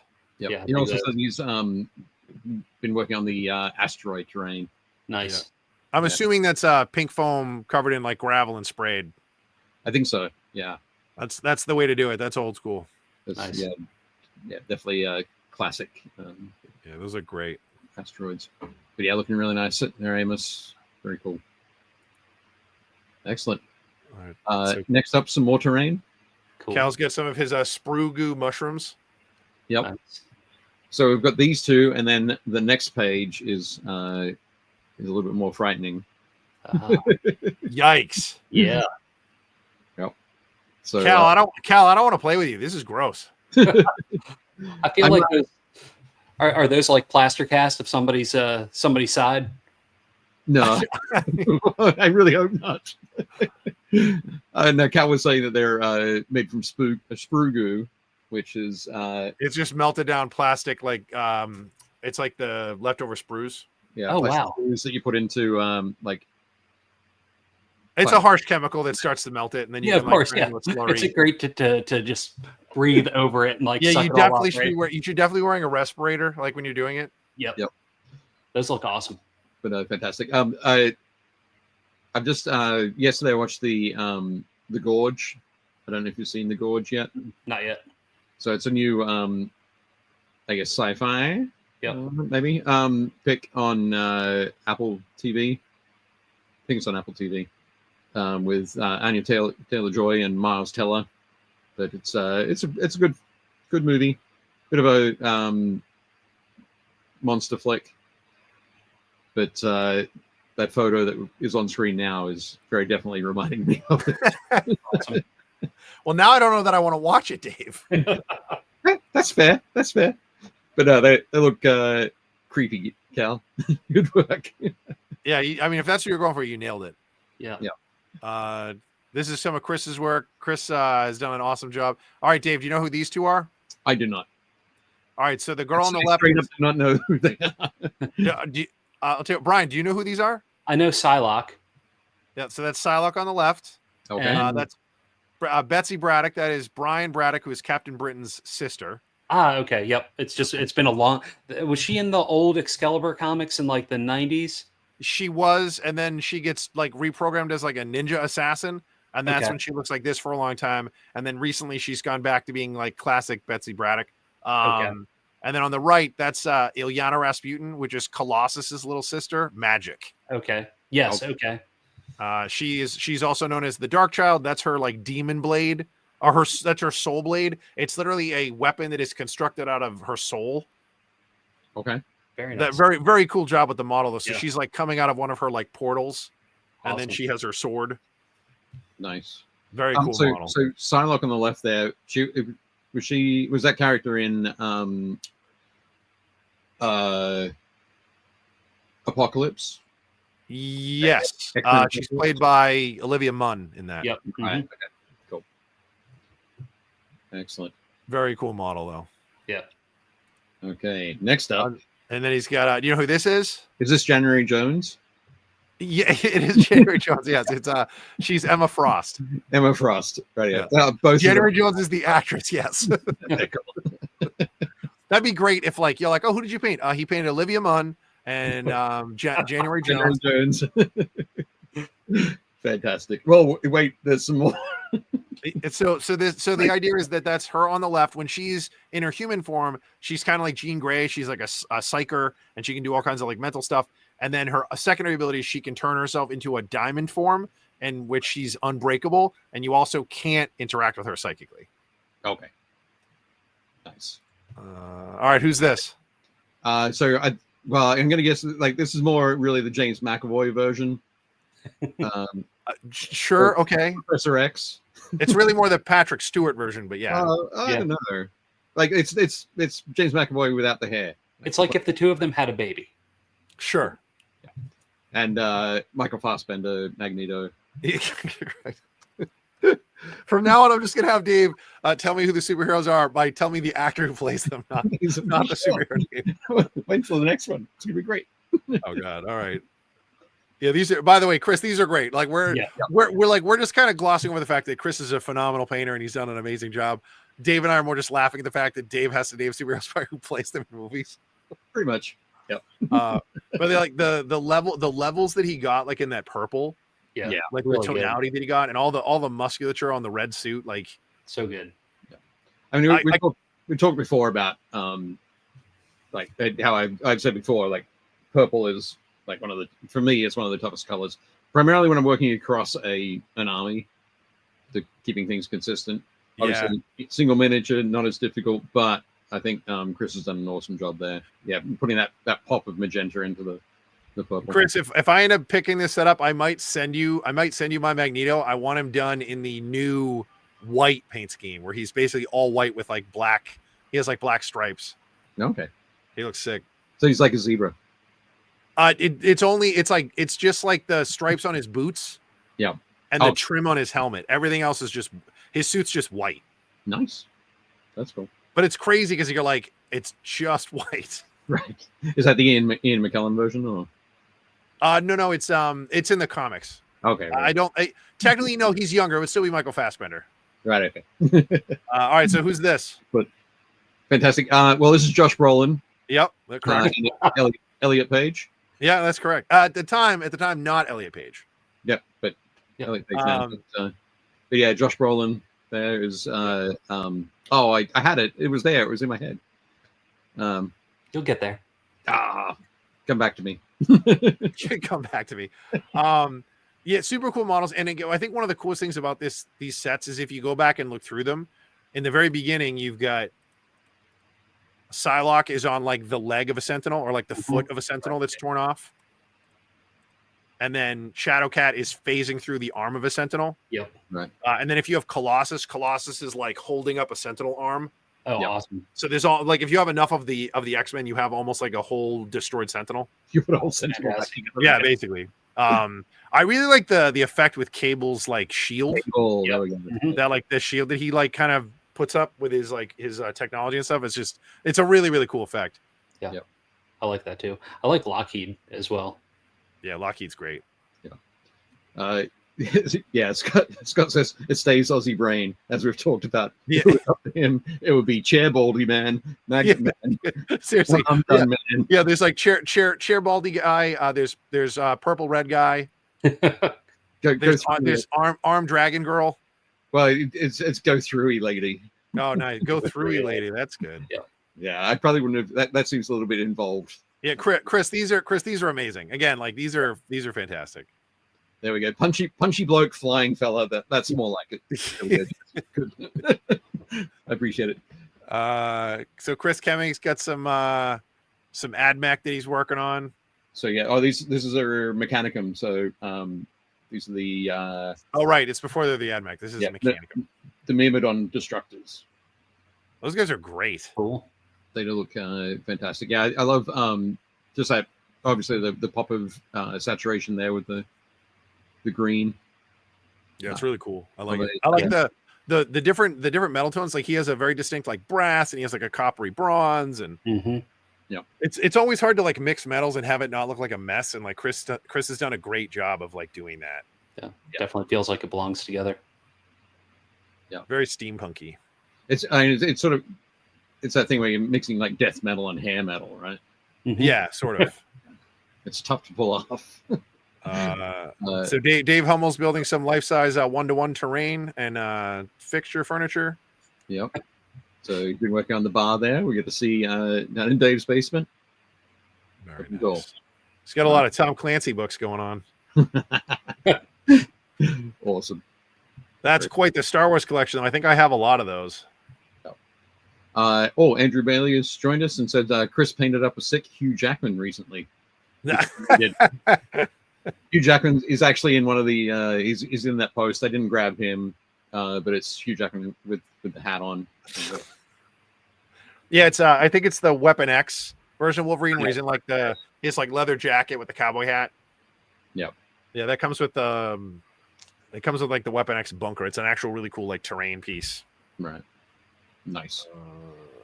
But yeah, awesome work there, Dave. This is phenomenal. Drew Carrington, yep. Drew has painted up this wicked heavy infantry suit from Trench Crusade. So I can't tell if it was an accident and he leaned into it or if he meant to do it. The way that the paint like caked and layered onto the torso of this guy, it looks like a Sherman tank. It has that like heavy, cracked, weighted, like textured paint look to it. Yeah, no, that's very deliberate. I think. I think the model is smooth. Has like the armor has a smooth finish. Okay. So yeah, this will be Drew. Just adding that that cast kind of look. It's awesome. Like I've definitely done this. I've definitely done this by accident and on purpose. So I was like, it could be either. Like, you know what I mean? But it's great. This is a phenomenal model. He looks like a tank guy. Yeah. No, he's absolutely fantastic. Just quick, I'm just going to say, Jez has suggested that Hugh Jackman is sideburn, scratchy fella. Oh God. Perfect. Sideburns cat claw. Yeah. Yep. But no, awesome work there, Drew. I really like the backpack and like the heat. Yeah, like the radiator. That's really cool. Yeah, Drew lives about 20 minutes from me, so at some point we're gonna have to throw down on the in the trenches of the Levant. What faction is this, Dave? This is New Antioch. Okay. So yeah, they were out of all the stuff, they were the only faction that I was kind of like, okay, I like those guys. Yeah, New Antioch are kind of a very military kind of approach. It looks like Bretonnians meets World War One.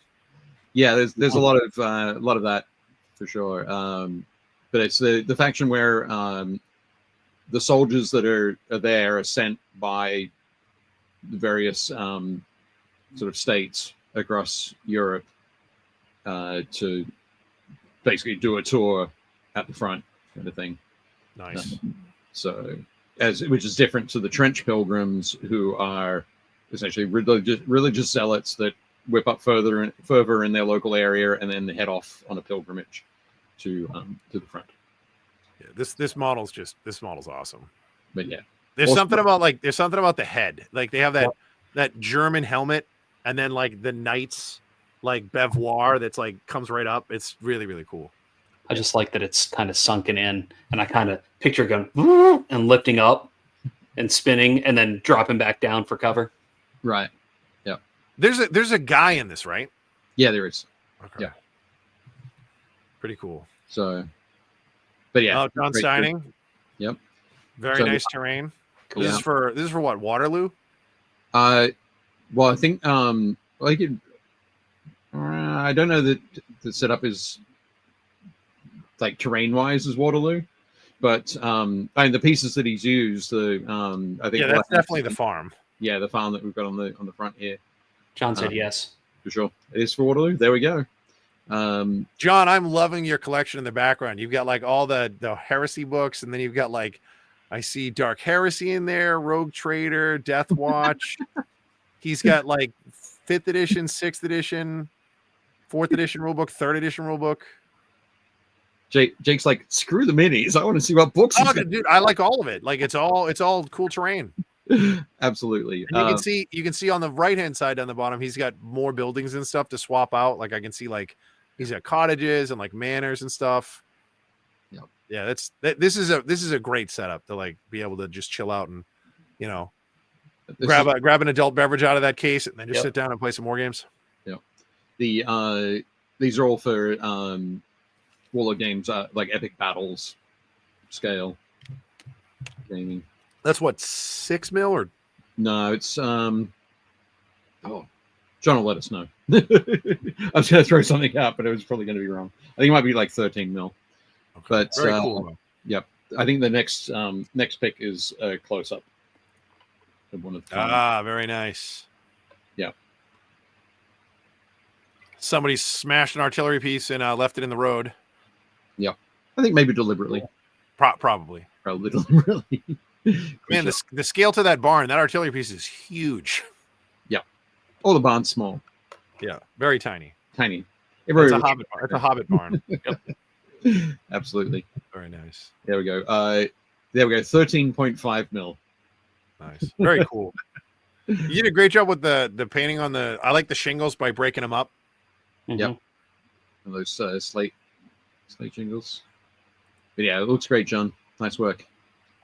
So last week we showed Justin's the start. We showed some of the weathering. He had one side was weathered, one side wasn't. He sent in his comment on this one was he just wanted to have more decals. So it has very much that sort of mechanics kind of place. I know that like my dad's workshop used to have a whole bunch of stickers all over it, just different brands. This is like a NASCAR shed. It's that kind of thing, yeah. Yep. But I mentioned last week that he was building this as like a floating boat kind of setup. Yeah. And what it is you mentioned it in the next post, which we've got on the next slide, is a truck stop. So it's a floating truck stop. Nice. And that end that we just saw is it's all the way to the right there. You can see it sticking yeah. up. But so we've got some vending machines in this truck stop, some spare parts. There would be mechanics who'd be able to work on your floating boat as it drives past. Cool. I like the V12 that's on the side counter there. Right. Yeah. Yep. For sure. You've got to. It takes some big engines to propel those things through the air. For sure. Very cool. But and then the next slide gives you an idea of that setup. Cool. Dude, what is this for? This really cool. This is just for fun. This is not for a game or anything. This is just awesome. a big display piece. Nice. Yeah. It looks looking really good, Justin. Very cool. Nice work. Luis has finally finished his kill team. Yep. So Luis has been working on this Raven Guard kill team for a little while. We've been watching it as it goes through, but yeah, fantastic to see them all arrayed there. Nice. Really Like cool. these guys look so good, and Luis's attention to detail is so good. You can tell that he's comes over from scale models and Gundam. Like just the attention to detail. The thing that always cracks me up about this is like when you look at these guys, you're like, remember, these guys are sneaky. They're going to be sneaky through the dark, and you're not supposed to notice them. Yeah. They have enough Christmas lights on them, so I feel like you'd be like, hey, is that a Christmas tree that's coming to kill me? And then these guys pop out of the dark and they murder you. Yep. Well, as long as they all move in a line, it's almost like, Yeah, that's right. oh, No, am no, I no. walking closer to something? Yeah, they're so good. But no, they look fantastic, Luis. So cool to Yeah. see them all done. His basing's really cool too. It's like very subtle, but he has all the weathering on their greaves and their boots and stuff. Very nice. Yeah, those are Really good. awesome. And next Oh, up, yeah. These are his suppressors. He showed me his bases today. His bases look phenomenal. He like has them all fully painted up. He used a bunch of Goblin Huts, dirty down like rust and all the rebar that's sticking out. click to the next slide. Oh, nice. There we go. There we go. Wow, very cool. Yeah. In order to get the highlights, he was saying he basically painted parts of the rebar silver and then put the dirty down over it, and that's why you get some nice light spots. Nice. Yeah, these are great. Yeah, those look they do look really good. Just fantastic stuff. So if you can go back to those for a sec. Do you know if that I think that was, are they 3D printed? Yeah, they are. We talked about it. Like normally I'm not a fan of 3D printed stuff because you get like the filament lines like on the left one. Yeah, if you're doing like a filament print. But on concrete, it actually looks right. So it works out really good. And Luis said the same thing. He was like, I knew that because it was going to be concrete, it would be okay. They look dynamite though. They really look cool. And then you use some of the Citadel basing skulls and stuff that are kind of stuck in there. Yeah. Yeah, he picked up the battlefield trophies. All right, okay. Which I'm sure we'll get to see in some stuff soon. Yeah. And they look fantastic. Mark Koselniak. These are great. Mark's a huge fan of Warcry, so he has painted up this basically like a Chaos Warrior, Slaves of Darkness Warcry band. Very nice. So yeah, they do look cool. Cool. You've got Chaos Knight on the left there. Yeah. They're sort of sneaking in. But the lizard guy, like this is probably the only cool way to run the lizard guy because his rules are not great. Oh, in Age of Sigmar, they're not? Yeah, his rules are not great. I'm sure in Warcry they're terrifying. Oh, yeah, 100%. That's what I'm saying. Like this is the only way to run him. Right. But yeah. And then the three on the right, I'm pretty sure that's Karga and her Ravagers. All right. Yep. Karga is the female Chaos Warrior, and her sister is like a witch.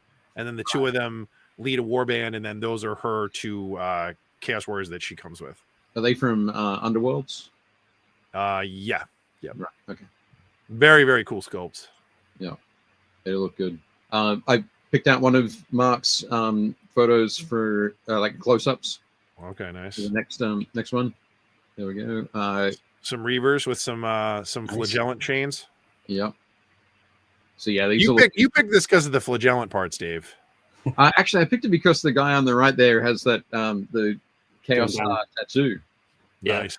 Which I thought was really cool. But I must say I didn't even pay attention to the flagellant parts. He knows. But yeah, maybe subconsciously I did pick it. Mark, great work. Yeah, they do look really cool. Nice one. Mick Plotzy found an old school bolt gun medal. Very nice. Oh no, he said that. Oh, you're right. He used it up. He was bummed out because it's empty now. It's empty now. Yep. R.I.P. bolt gun medal. And I was like, man, I can't remember the last time I had one of those. I think I have 2 bottles left. Not bolt gun metal, but he's got some. He's got some coat to arms up the top too. Yeah, I saw that as well. But no, yeah, definitely an RIP there. Do you know what you're going to move to next, Mick? We got so many Necrons. Awesome. But yeah, do you know which silver you're going to move to? That's always the toughest thing for me, I think. That bolt gun metal, if I remember correctly, that bolt gun metal is so thick. Yeah. Yep. Well, I'm sure it is old. Oh God, yeah. I'm sure now it's like sludge, but like.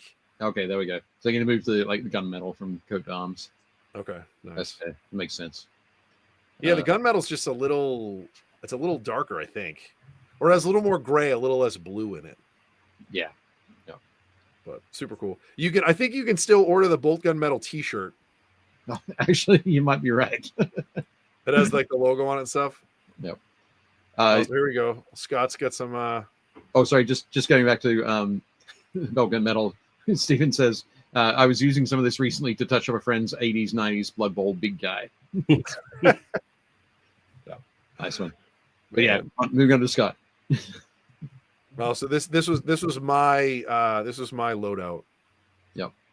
Now, obviously, he's using a substitute black and a substitute white, which I'll allow. But the rest of the colors are the ones that I picked. So, well, except for the gold and the silver, which he said he's not going to use because Scott likes to do non-metallic metals. Yep. So if you move on to the next slide. So yeah, this was what do you say? 8 hours in. This is I think it might have been, but yeah, this is what he posted first.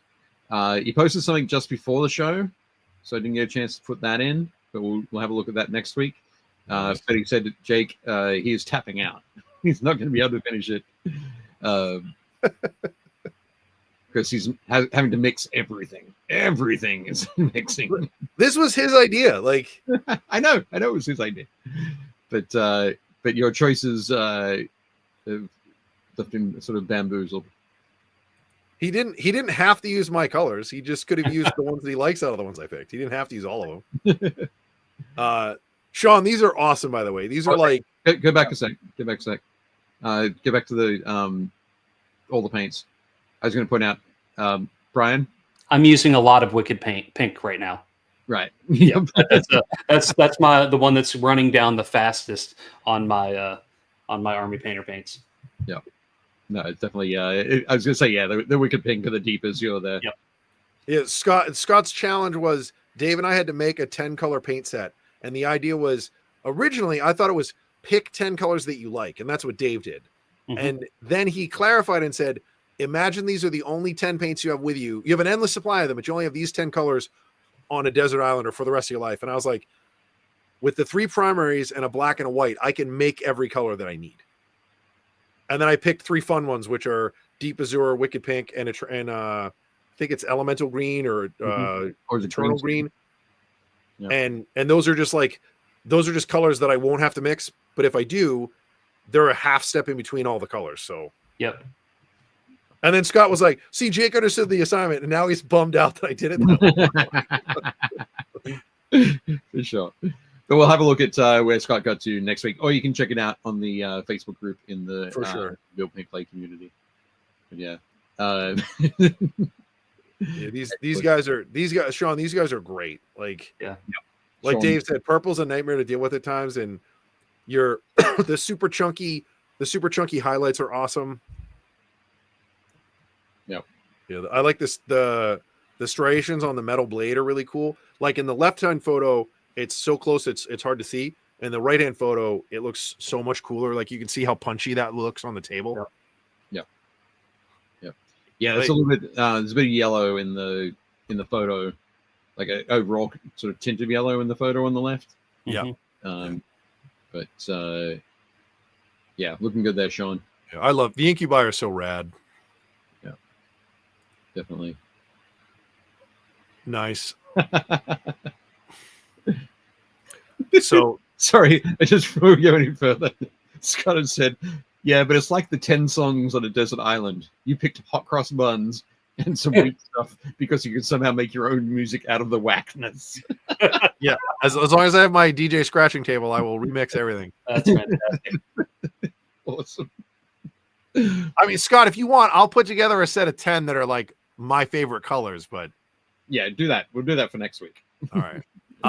No, this is great. So to bring him up to speed, Brian, this is an orc war boss that apparently Steven Ryder's buddy converted in like, I think he said what, the late 90s or something. Okay. It might be early 2000s, late 90s. Yeah. So, but either way, more than 20 years ago, and it never got painted. So Steven said he would paint it.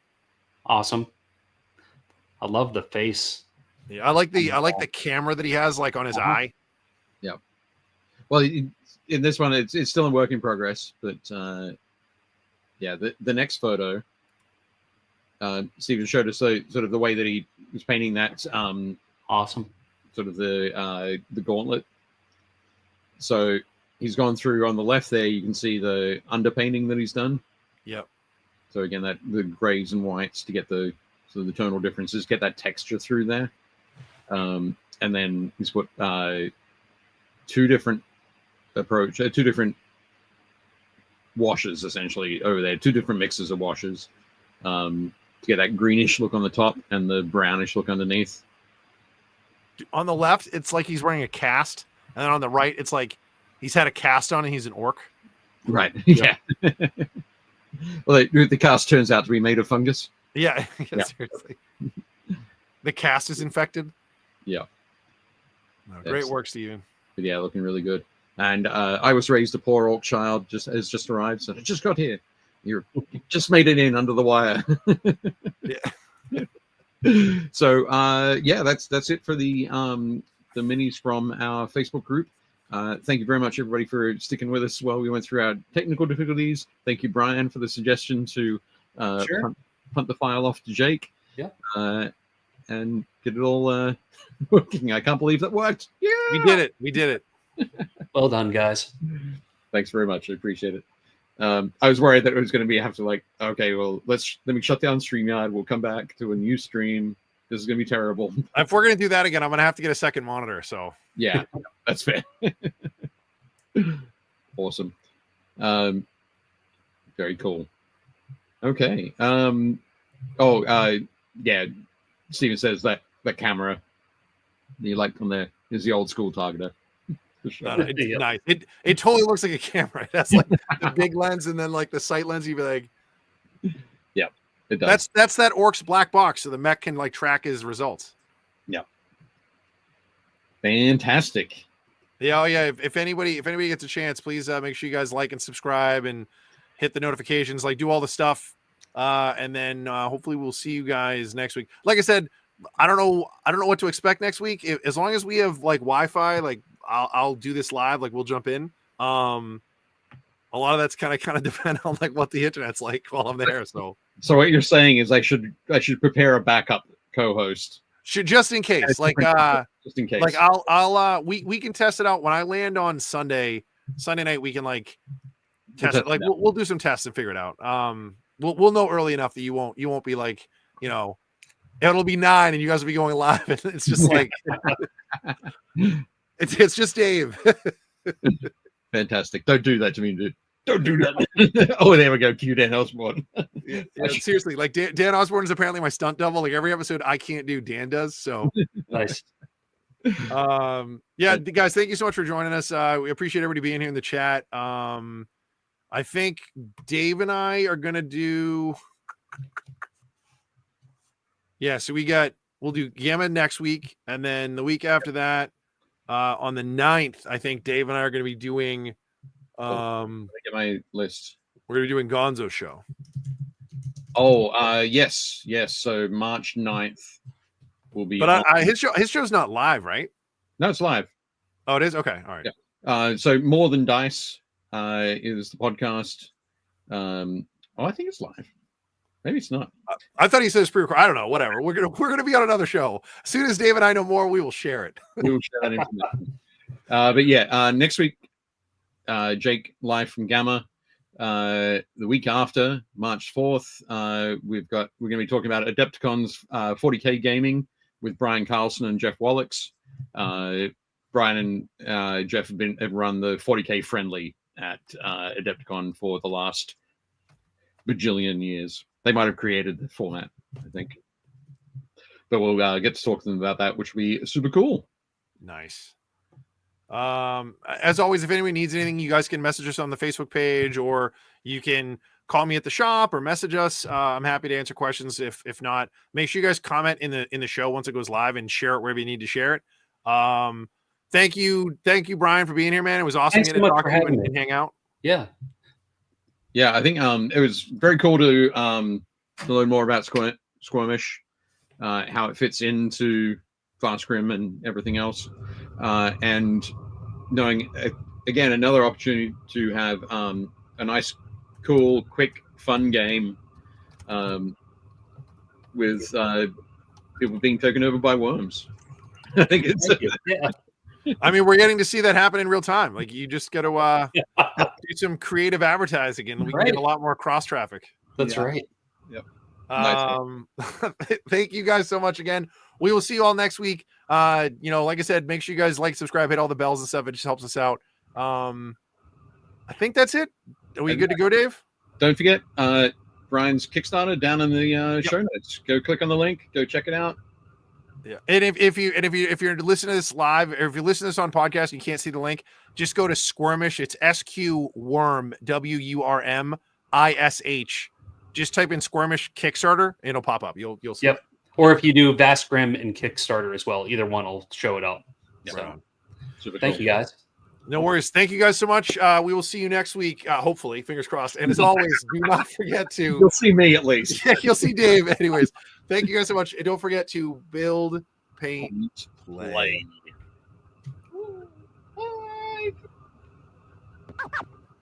Shut up and sit down.